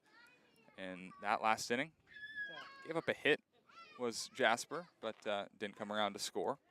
Back out for his 2nd inning of relief. Fastball again, same spot, 2-0 to Cole Fellows. He's doubled, he's walked, flown out and grounded out, scored a run and stolen a base. Craig Schmidt has 8 strikeouts in 4 innings up in Healdsburg. It's a good day. 2-0 from the righty. Dalton Recht is a fastball hit into right center field. It'll dunk down a base hit, a leadoff base hit for Cole Fellows. It's his 2nd of the day. You know what they say about leadoff singles? I don't. Yeah, me neither. Okay. They come around to score some of the time. Now batting the 3rd baseman. Well, if you want runs to score, Max Farfan is a good guy to have at the plate. He's walked, but he also hit a 2-run home run back in the 5th inning. And he's got 8th on the summer. Swinging a hot bat. Runner on first. Nobody out here in the top of the 8th looking to add on to their 3-run lead. First pitch from Dalton Recht. Fastball way inside. Brushed him off. 1-0. I have a kind of a fun update about Sonoma because we haven't seen them in a really long time. Very It's long my time. first week here. Yeah. So they added a shortstop named Jose Ruiz. Okay. It just sounds like a baseball player. Yes, it does. 1-0 from Jasper Dalton Recht is a fastball smothered down the 3rd base line, but outside of the 3rd base bag. 1-1. Jose Ruiz coming into the game was hitting about 250, but had about a 900 OPS, so like a solid player, right? Right. He's hit about, I think, a home run, a triple, like 6 or 7 doubles. Like he's been good. Yep. He has 62 at bats. He has 31 strikeouts, Ooh. and is 2nd in the league in Ks Wow. in like 15 games. It's almost impressive. Here's the 1-1. Fastball high at the letters, 2-1. It's almost, that's difficult. And it's crazy because the OPS north of 900. Yeah. It's impressive. Still at 250 average. Here's the 2-1 to Farfan. Runner goes, pitches a ball, throw down to second base, not in time. Stolen base for Cole Fellows has him in scoring position, and nobody out here in the top of the 8th. I feel bad for Nate Schwartz. Like, he's doing his job back there. Yeah, a Getting no help. lot of these pitchers are long to the plate. Takes a long time to get to home plate. You guys be careful of the 3-1. 3-1. Oh, my bad. First strike. That was really crazy for the count. I got thrown off. There's some kids behind us that are There are. playing with the cart, and they're running into our tent. Yeah. So, my bad. I really was just like in the zone. Full count to Max Farfan with the runner in scoring position. Here's the 3-2. Curveball lined into left field. In comes the left fielder. McGee, he won't get it. Fellows being waved around. No throw. He will score. RBI single for Max Farfan. It's 10-6. Crawdads leading in the 8th. It would be kind of funny if I stole a home run call from you because I thought I was on play-by-play. Next up, Cody, don't want to call you out, but Cody Perry did kind of do that to me earlier. Yeah, he did. That's happened to me a few times this summer, actually. Tough. Yeah, not a fun experience. So the single will bring up Ryder Helfrich. First pitch from Dalton Recht is a fastball. He pops it up beyond the infield. Nava and Jeff Hoffman, it'll be Jeff Hoffman, making the catch just to the right of the second base bag for the first out in the 8th. One of the things that I love most about Solano is there is a scoreboard, but it's so bright that you can barely see it. So Brant Cummings just came over and asked me what the score was. 10-6, Brant. 10-6. Here's Nico Button, catcher, left-handed hitter. 0-4-2, a couple of walks. Throw over to first, but back safely is Farfan. Button scored in the 5th. Grounded into a 4-6 fielder's choice in the 4th. Kobe brings up a great point. It's also only a 7-inning scoreboard. It is. It's kind of tough. It's a high school. This one misses high to button, 1-0. Monte Vista is also a high school. It is. I really don't hate the facilities at Monte Vista. No, I think it's nice. For what it is, it's very nice. Ball and no strikes, fastball at the knees, a strike, 1-1. Jasper Daltonrecht, the fourth pitcher to be used by the Mudcats today. Anthony Galindos started the game, went 4 innings, gave up 3 runs, walked 4, struck out 4, 1-1, way high, 2-1 to Nico Button. Dayton Hicks came in through 2/3 of an inning, gave up a hit, 4 runs on 3 walks. Ben Pernetti threw an inning and a third, gave up 2 hits, a run, it was not earned, a couple of walks, a couple of strikeouts, and Jasper Daltonrecht is that 4th in his 2nd inning of work. Way high to Button, 3-1. Very interested to see who the Crawdads' next out of the bullpen is. No Ryan Troy and Ryan Spolero were on the hot list. Not sure if they will be in this game or I not. think if you can save Spolero for And Troy. Lincoln, Say both of them. yeah, definitely. And Cush, for that matter. 3-1 to Nico Button. Fastball line drive right field, but foul. Nico Button cleaned it out. The count goes full. I mean, how many pitches has EJ McGrew thrown? Good amount. I don't even know where we see that. It's Point Streak, by the way, worst website I've ever used. yeah, it doesn't tell you the pitch count unless he's on the mound. Full count to Nico Button with 1 out in the top of the 8th. Runner goes off. First pitch is down low, ball 4. So a walk pushes Farfan into second base. Nico Button to first, and Emmett Finney coming up.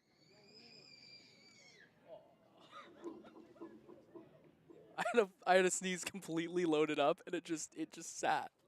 You just got. I did get got. Designated hitter number 21, Emmett Finney. Also, I've been going through and going and calculating the runners and scoring position stats for the Crawdads and other such, the left and right split, stuff like that.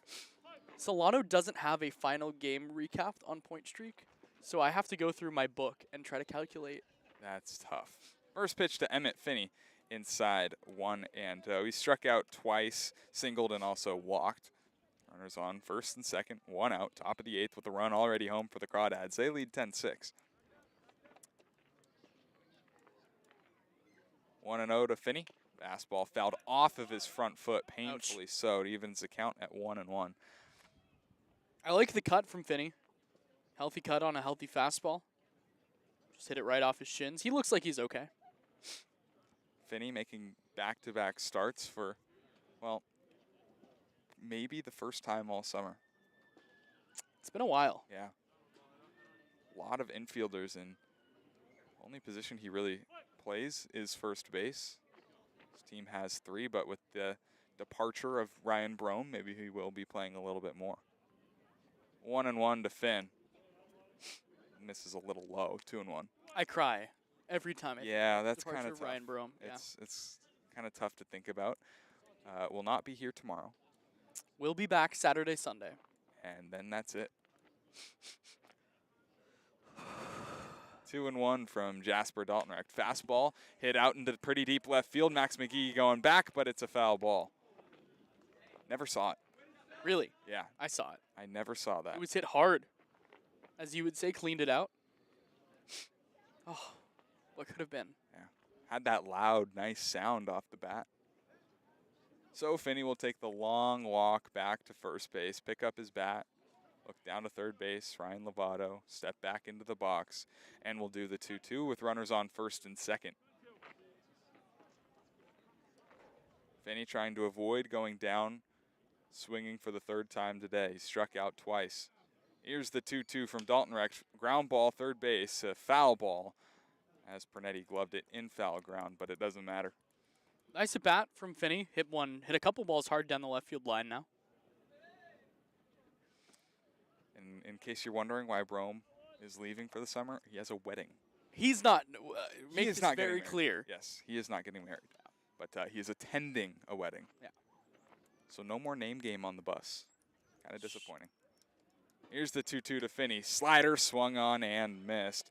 Strikeout of Emmett Finney is the 3rd time he's gone down on strikes today, and it's the second out here in the 8th. Just a big hanging curveball, but Finney wasn't expecting it. Looked like he was thinking fastball, had to sit back, but couldn't sit back enough. First strikeout for Jasper Daltonrecht, and it'll flip the lineup in Griffin Harrison. Harrison, another guy that struck out twice today. He has singled. That was back in the 5th inning, but he's 1 for 5. First pitch fastball misses down and in, 1-0.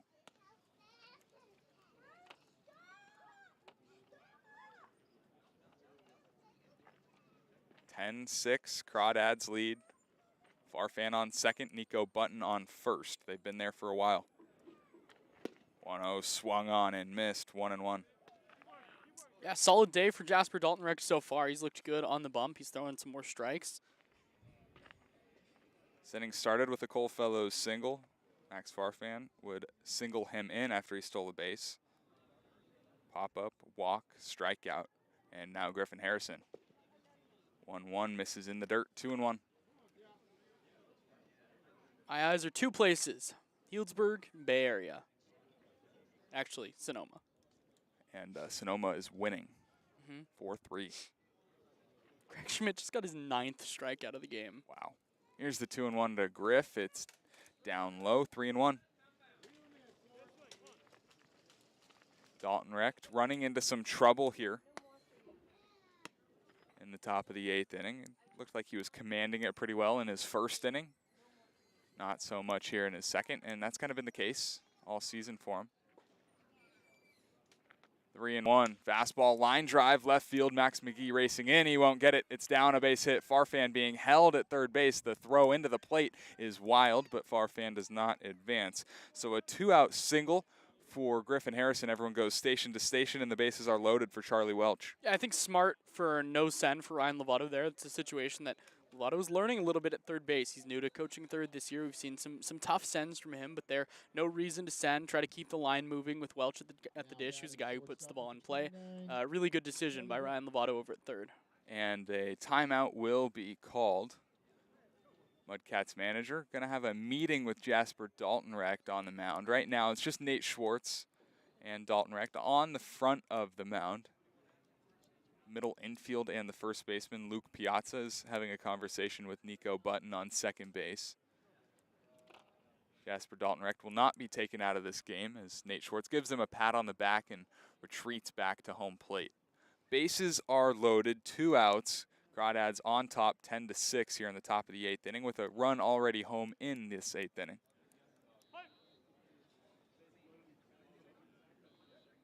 Daltonrecht will work out of the windup to Charlie Welch. First pitch fastball swinging, he pops it up behind home plate. 0-1. Charlie Welch today looking for his first hit. He walked back in the first inning. Since then has popped up, grounded out, struck out, and grounded out. 0 for 4. Big opportunity to break this one open. The 0-1 fastball up at the eyes, 1-1. Let me tell you, glad that the Crawdads do not have to face Craig Schmidt this weekend. 5 innings, 3 hits, 10 strikeouts. He's racking them up by the minute. 1 ball, 1 strike to Charlie Welch. Here's the pitch. It's in the dirt. Good stop by Nate Schwartz behind home plate. 2-1.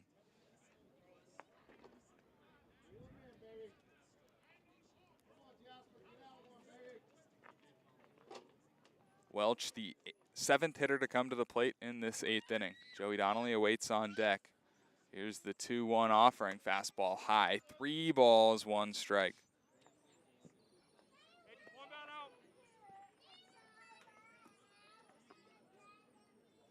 Sun's starting to set over Vanden High School. Not quite there yet.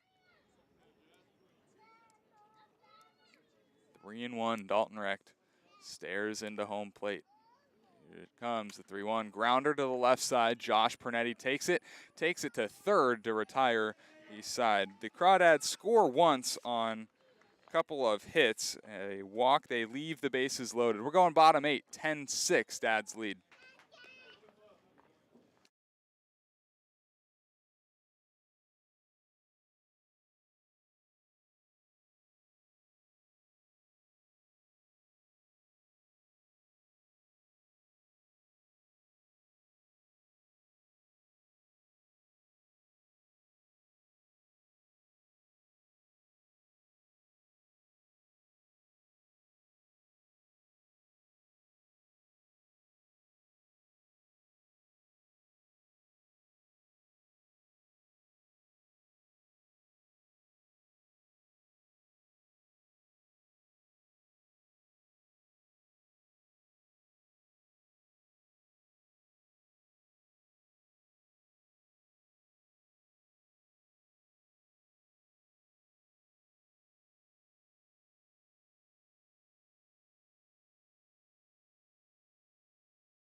This call to the bullpen is brought to you by NorCal Oaks. The NorCal Oaks is a nonprofit organization dedicated to developing skilled players who want to excel in the game of baseball and softball while attaining strong character and life skills in a fun and positive environment.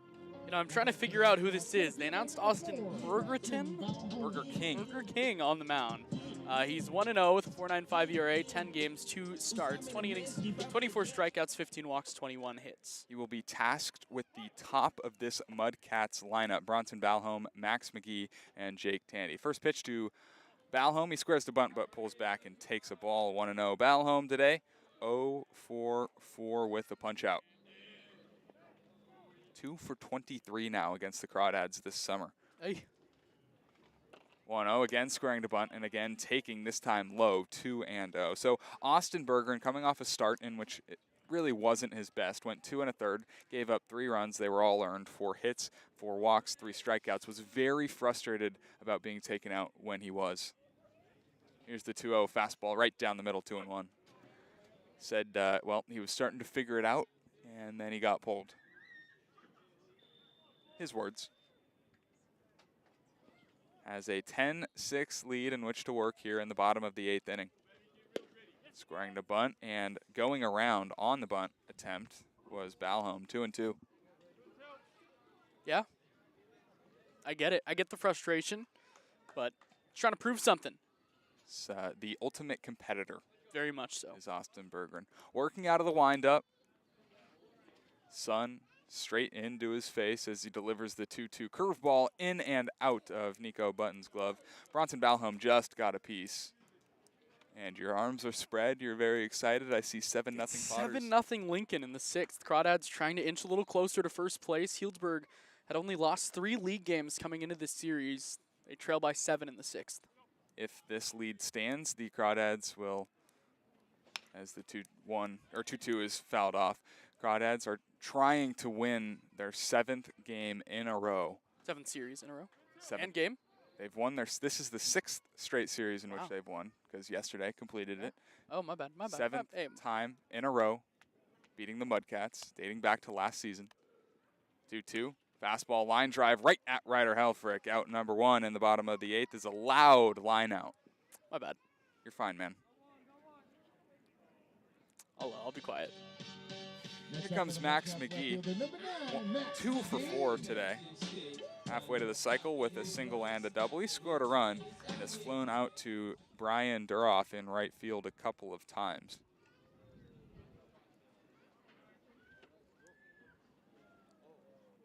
First pitch from the righty Bergeron, fastball down and out, 1-0. So, without being interrupted, Crawdads are trying to sweep the season series of the Mudcats.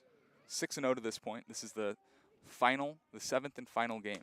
Fastball, top of the zone in there for a strike, 1-1. You can unmute yourself now. I wanted to, make it clear that I was not interrupting you. I respect that. Yeah.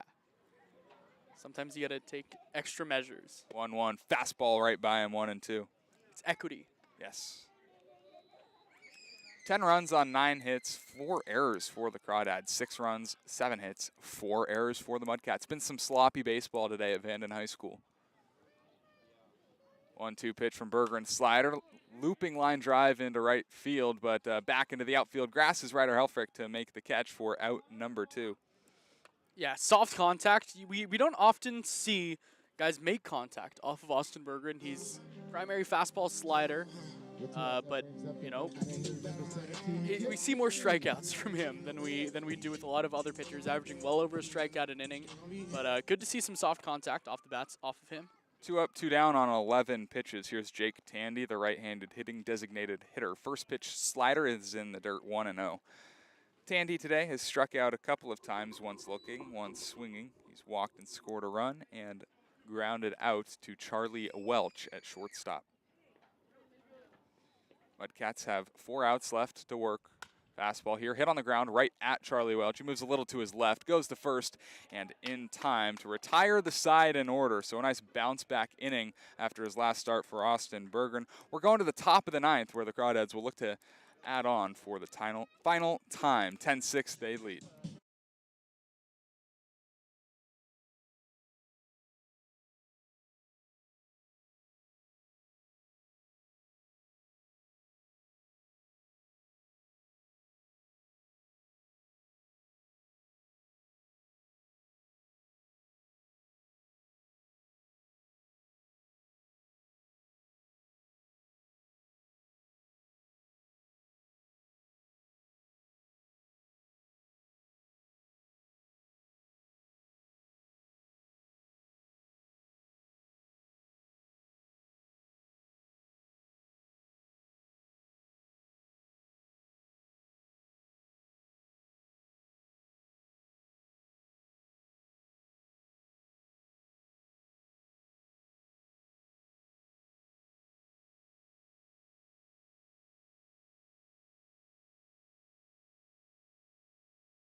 This call to the bullpen is brought to you by NorCal Oaks. NorCal Oaks is a nonprofit organization dedicated to developing skilled players who want to excel in the game of baseball and softball while attaining strong character and life skills in a fun and positive environment. It's Jake Tandy in a 10-6 game here in the top of the ninth.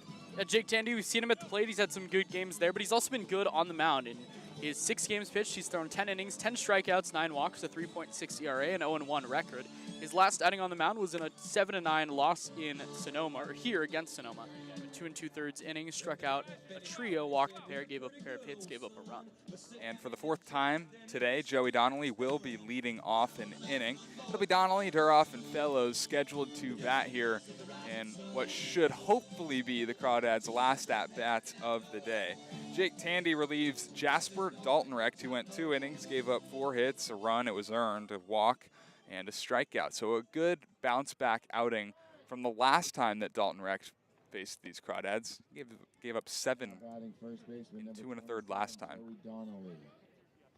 Joey Donnelly stepping up. He has really done it all today. It's Joe Ichiro.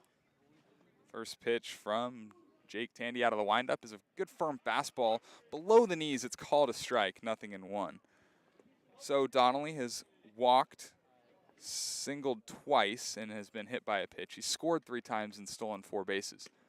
Fastball, little outside, 1-1.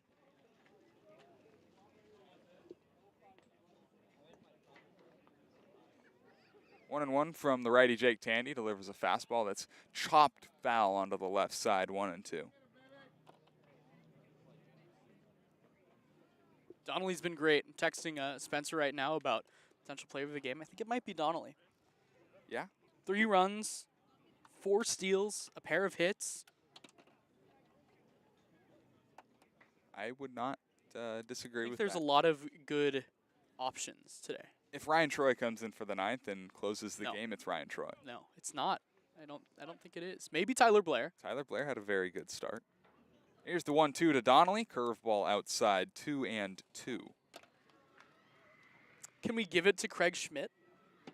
Craig Schmidt, who is pitching in the Potters and Prune Packers game. Don't think he's going to qualify. Here's the 2-2, blown right past him. First batter that Jake Tandy faces, he strikes him out. There's 1 down in the 9th. I take it back. Joey's not deserving anymore. Wow. There goes his POG. That's it. Small leash. I want to Cole Fellows, 2 hits, double RBI. The right fielder, number 10. Have to wait for his at-bat. We'll have to as see. Brian Duroff, the right fielder, steps in. He's looking for his first hit of the ball game, reached on in the 4th inning on an E6. He came around to score. First pitch fastball at the knees. That's a strike 0-1. He was 1 of 4 runs to score in that 4th inning for the Crawdads. In Cole Fellows' potential player of the game post, 1 bet lost. 0-1, curveball in the dirt. He's going to deny it. We have it on film. Yeah. We got you, Cole. He doesn't want player of the game, he Right. says. That's what they all say. He doesn't deserve it, he says. Had a nice day. 1 ball, 1 strike to Brian Duroff. 1 away in the top of the 9th. Fastball outside. 2-1. Do I have permission to go on a little Craig Schmidt tangent? Go for it. So this year coming into the game, today he had 20.25 ERA. Okay, that's a little He's high. gone 6 shutout innings with 10 strikeouts against Healdsburg.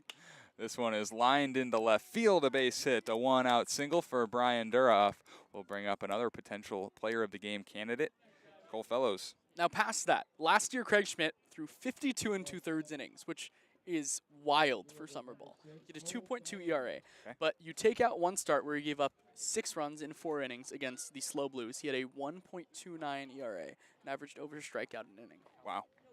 Get this guy a D1 spot. He's pitching like he deserves it. Here's the lefty Cole Fellows, who's 2 for 5. 2 for 4, correction. First pitch fastball swings and kind of sawed off liner. Foul. 0-1. Now he did just give up a home run. Max Farfan, potential player of the game? No. No. Stone Cold, no. Max Farfan, a guy that plays to win. Exactly. Yeah. I just don't really like him. 0-1 from the righty Jake Tandy. Long hold, but delivers a curveball in the dirt. Schmidt did just give up a 2-run home run, by the way. Still a 5-run game. And it was both unearned because Hunter DeRoe reached on a 2-out error. Here at Vanden High School, it's a 10-6 Yeah, ball my game. bad. Crawdads leading. Fastball popped up on the left side. McGee could have some trouble with the sun. He's sprinting in, but he's got it for out number 2 in the 9th inning. So Max Farfan will take a deep breath, fix the batting gloves, and walk to the plate. With 2 outs, that's Give a nice Full chuckle. coverage there. Yeah, nice little chuckle on his way. Max Farfan. I'm a big Far fan. Yes, we both are. Farfan today struck out in his first at bat, but things kind of only went up from there. He walked in the 4th, came around to score, hit a 2-run homer in the 5th, reached on an error, and he's also singled.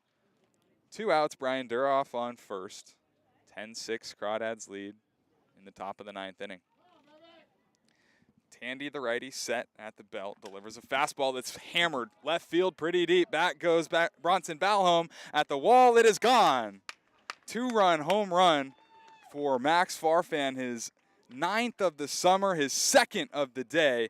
It is 12-6 Crawdads lead. Player of the game, Max Farfan? Oh, yeah.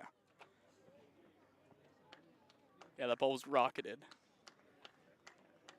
Just got himself a player of the game interview. Doesn't even want it. Next up, second baseman number 3. That one was not cheap. No, Very deep. neither of them were. No. Can we, like, lock that in now? I think so. If the game is won, Max Yeah, Farfan. yeah. Is that his 3rd multi-home run game of the summer? Hits him in bunches. First pitch to Ryder Helfrich. He pops it up on the right side. Caleb Jeske, the right fielder, moves in. He's able to make the catch for out number 3. However, Max Farfan's 2-run home run gives the Crawdads the 12-6 lead. We're going to the bottom of the 9th. Austin Bergeron going to try and close this one out.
Austin Bergeron, the righty, back out for his 2nd inning of relief, trying to close this one out with a 6-run lead. 12-6 Crawdads lead. It'll be Jeff Hoffman, Josh Bernetti, and Nate Schwartz.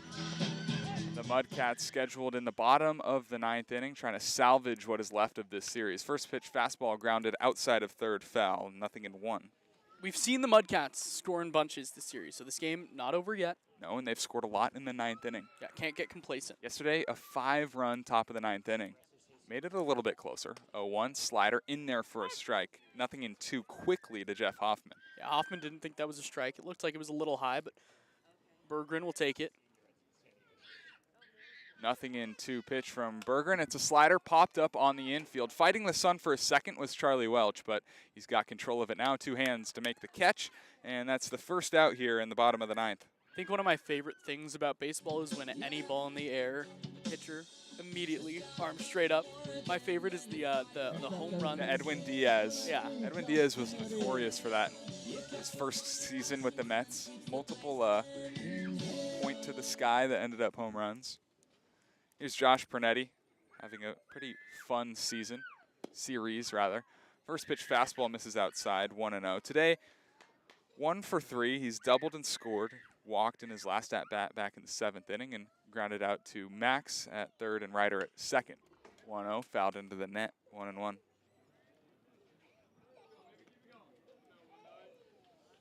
Crawdads looking to sweep the season series over the Mudcats. They've won all 6 games to this point and are 2 outs away from winning their 7th. Here's the 1-1, a fastball right by him, 1-2.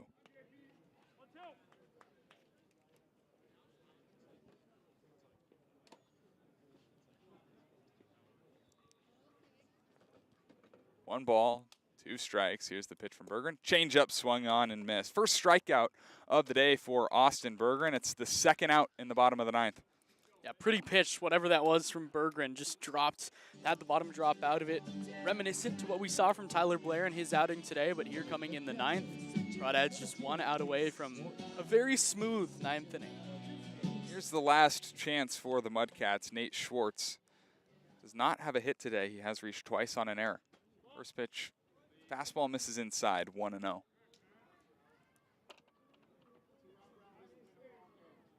Schwartz has caught the last 2 games of this series, the 1-0. Fastball crushed foul, 1-1. He's done a very good job behind the plate, and with the bat, he's, despite not getting on today, still say he's swinging a good bat. Definitely, a lot of power. Can see why this guy was one of their all-stars. 1-1 from Bergeron. Fastball, check swing. They'll appeal. He did. He went around. That'll make the count 1-2.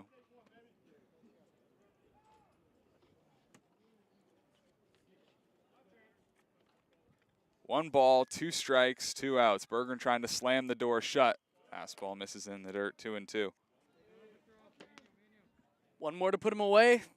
Send the Crawdads, or send the Mudcats packing. Send the Crawdads home happy. Here's the 2-2. Slider taken. That's strike 3. Back-to-back strikeouts to end the ball game for Austin Bergeron. The Crawdads sweep the season series over the Mudcats. They win all 7 games. It was a fun one. Crawdads win 12-6 on 11 hits, 4 errors, 7 hits, 4 errors as well for the Mudcats. Winning pitcher is Tyler Blair. He improves to 2-0 on the summer. Dayton Hicks gets the loss. He goes to 0-1. No save awarded. Austin, got any thoughts? It was a game. Game just went over just under 3 hours.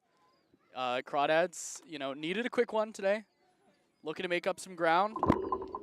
They'll try to do just that.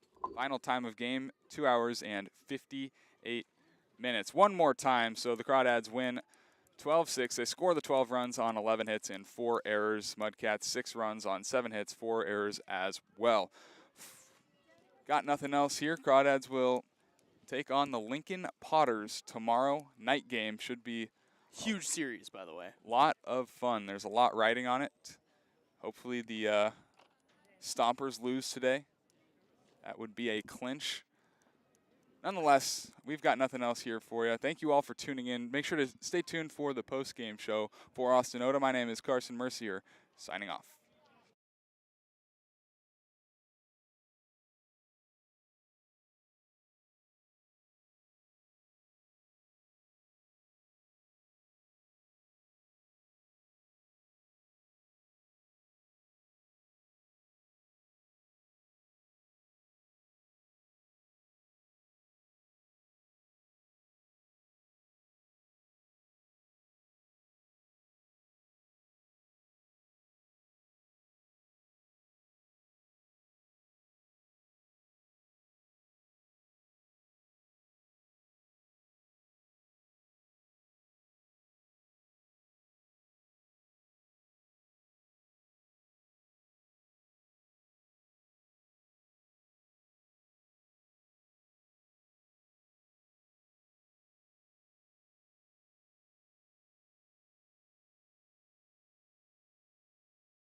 Hello and welcome back to the Walnut Creek Crawdads streaming network.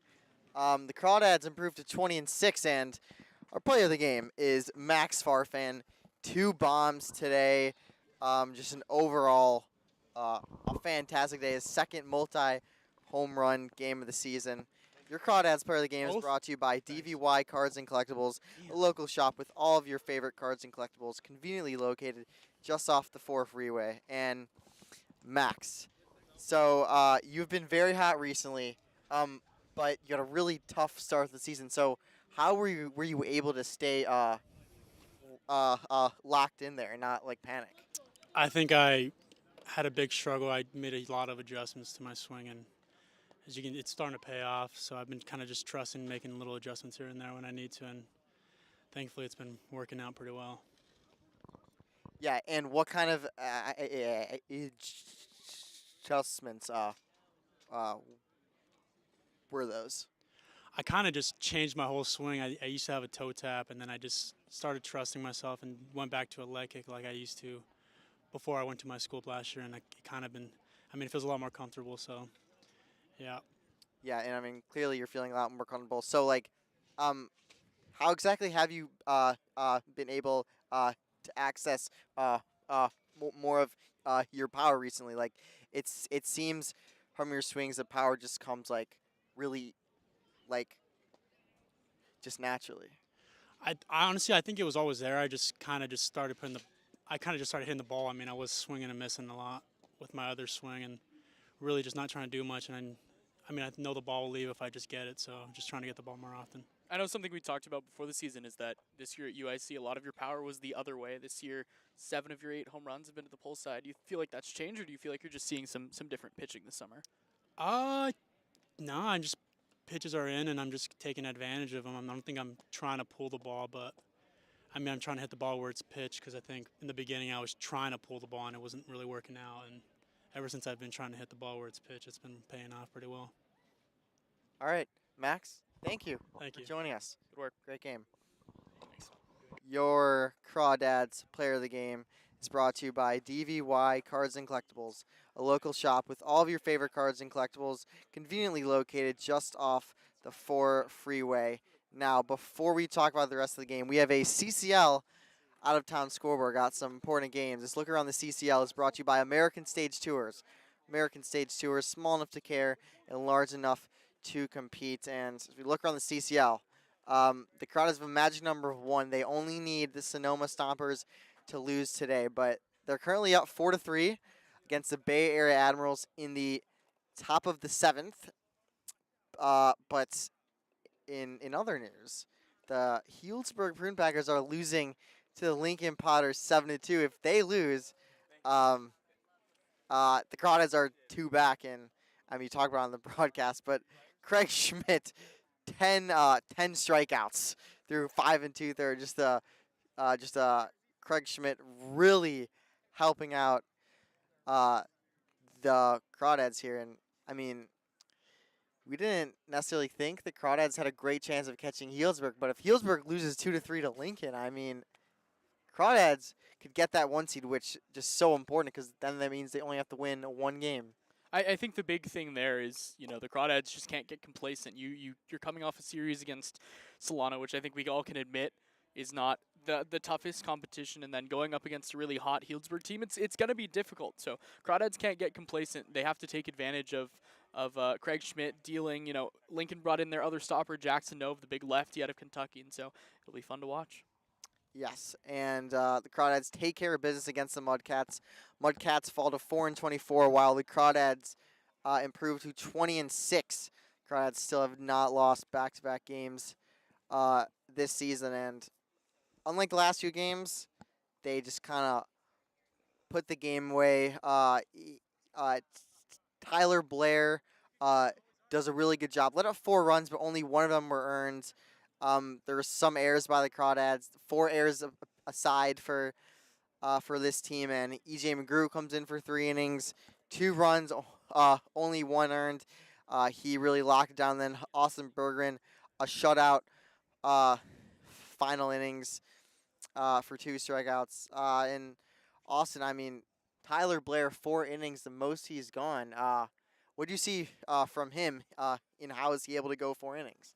TB's wonderful. I'm always such a big Tyler Blair supporter. I think that he's a guy that if the Crawdads get to the playoffs, that he could start in a 1-game elimination game, and you'd feel more than comfortable with that because he's been so good. He throws so many strikes.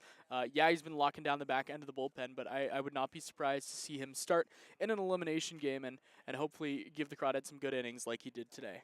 Yeah, and the fact that the Crawdads, the fact that he was able to throw 4 innings and not use all 7 guys that were in the bullpen, that really opens up the arms, especially against this next series against the Potters. But again, the story of this game was the Crawdads offense, 12 runs, especially against Solano.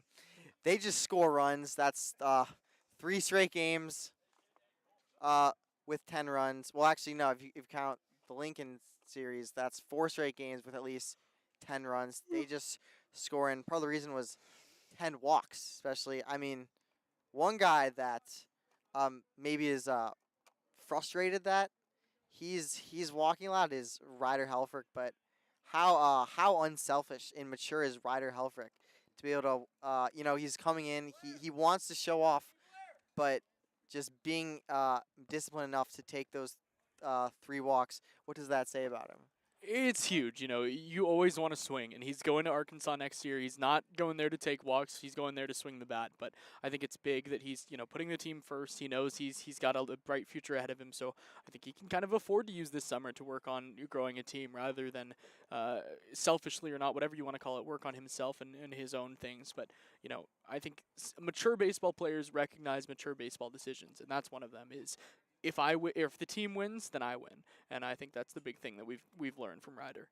Yeah, and him walking obviously helps the team. Not only does the team win, the team wins and he wins. If he wins by walking, I mean, if you walk in at bat, that's a win. The team wins. So I mean, just vice versa on that. And one other player that we thought potentially would win Player of the Game before Max Farfan hit that second home run. Joey Donnelly, 2 for 4, a walk, hit by pitch, 4 steals. What can you tell us about CCL steals leader Joey Donnelly? I don't really know how he does it, but it's all good reads, and I think at this level we talk about it a lot. You don't steal off the catcher, you steal off the pitcher, and that's what Joey's the best at. Is he will read up a pitcher like no one else. Showed it today. 4 steals, a season high. He was phenomenal. He's been so fun to watch this year. He's impacting games in a whole variety of ways, which has been just such a welcome sight. Yeah, and is that something that he had last year in his game? No, 0, none of it. I mean, you can look it up. I'm not sure how many steals he had, but I would be surprised if it was over 4 or 5. The report on him coming into his summer ball career last summer was really good athlete. Didn't see much of it last year. I think a year of maturity has helped him a lot. Yeah, and clearly he's become a much smarter baseball player because no matter how fast you are, if you can't make good reads, then you're not going to be able to steal bases. But he isn't a good athlete now. He finally has the reads. But it wasn't just Joey Donnelly on the bases. 9 stolen bases, 2 from Cole Fellows, 2 from Ryder Helfrich, and 1 from Emmett Finney, his first stolen base of the year. I mean, you talked about it on the broadcast, but Nate Schwartz just he was trying his best out there. Just did not have a ton of help. I mean, the Crawdads took advantage. 9 steals. Yeah. B, like fully on my ear. Did not have any help from his pitchers today. I really do like watching Nate Schwartz pitch a lot. He's a good dude. Comes over and talks to us after the games. But just a tough day for him because it doesn't look great on him. We've all seen that foolish baseball video about was it no, it wasn't Rod Barajas. Who was it? The catcher for the Pirates that couldn't throw anyone out that one year. And you kind of think about, you watch that video and the whole point of it is the pitcher really is the problem there. The catcher doesn't make the mistake most of the time. It's the pitcher and them keeping him on. And so I have no problem with what Nate Schwartz did today behind the plate. I thought he was fantastic. Crawdads just took advantage of some tough pitching. Yeah, and And he really didn't get to make any throws though. They were just kind of stolen and yeah, they were just kind of stolen without a chance. And then last thing, Crawdads did not give up a big lead. I think that is very important to note. When a lot of games, a few games in a row, leading by over 5, and finally they just knock it down. That's very nice to see. Yeah, absolutely. They they haven't been great recently with keeping a lead, but they were good today, and I think that's the most important thing.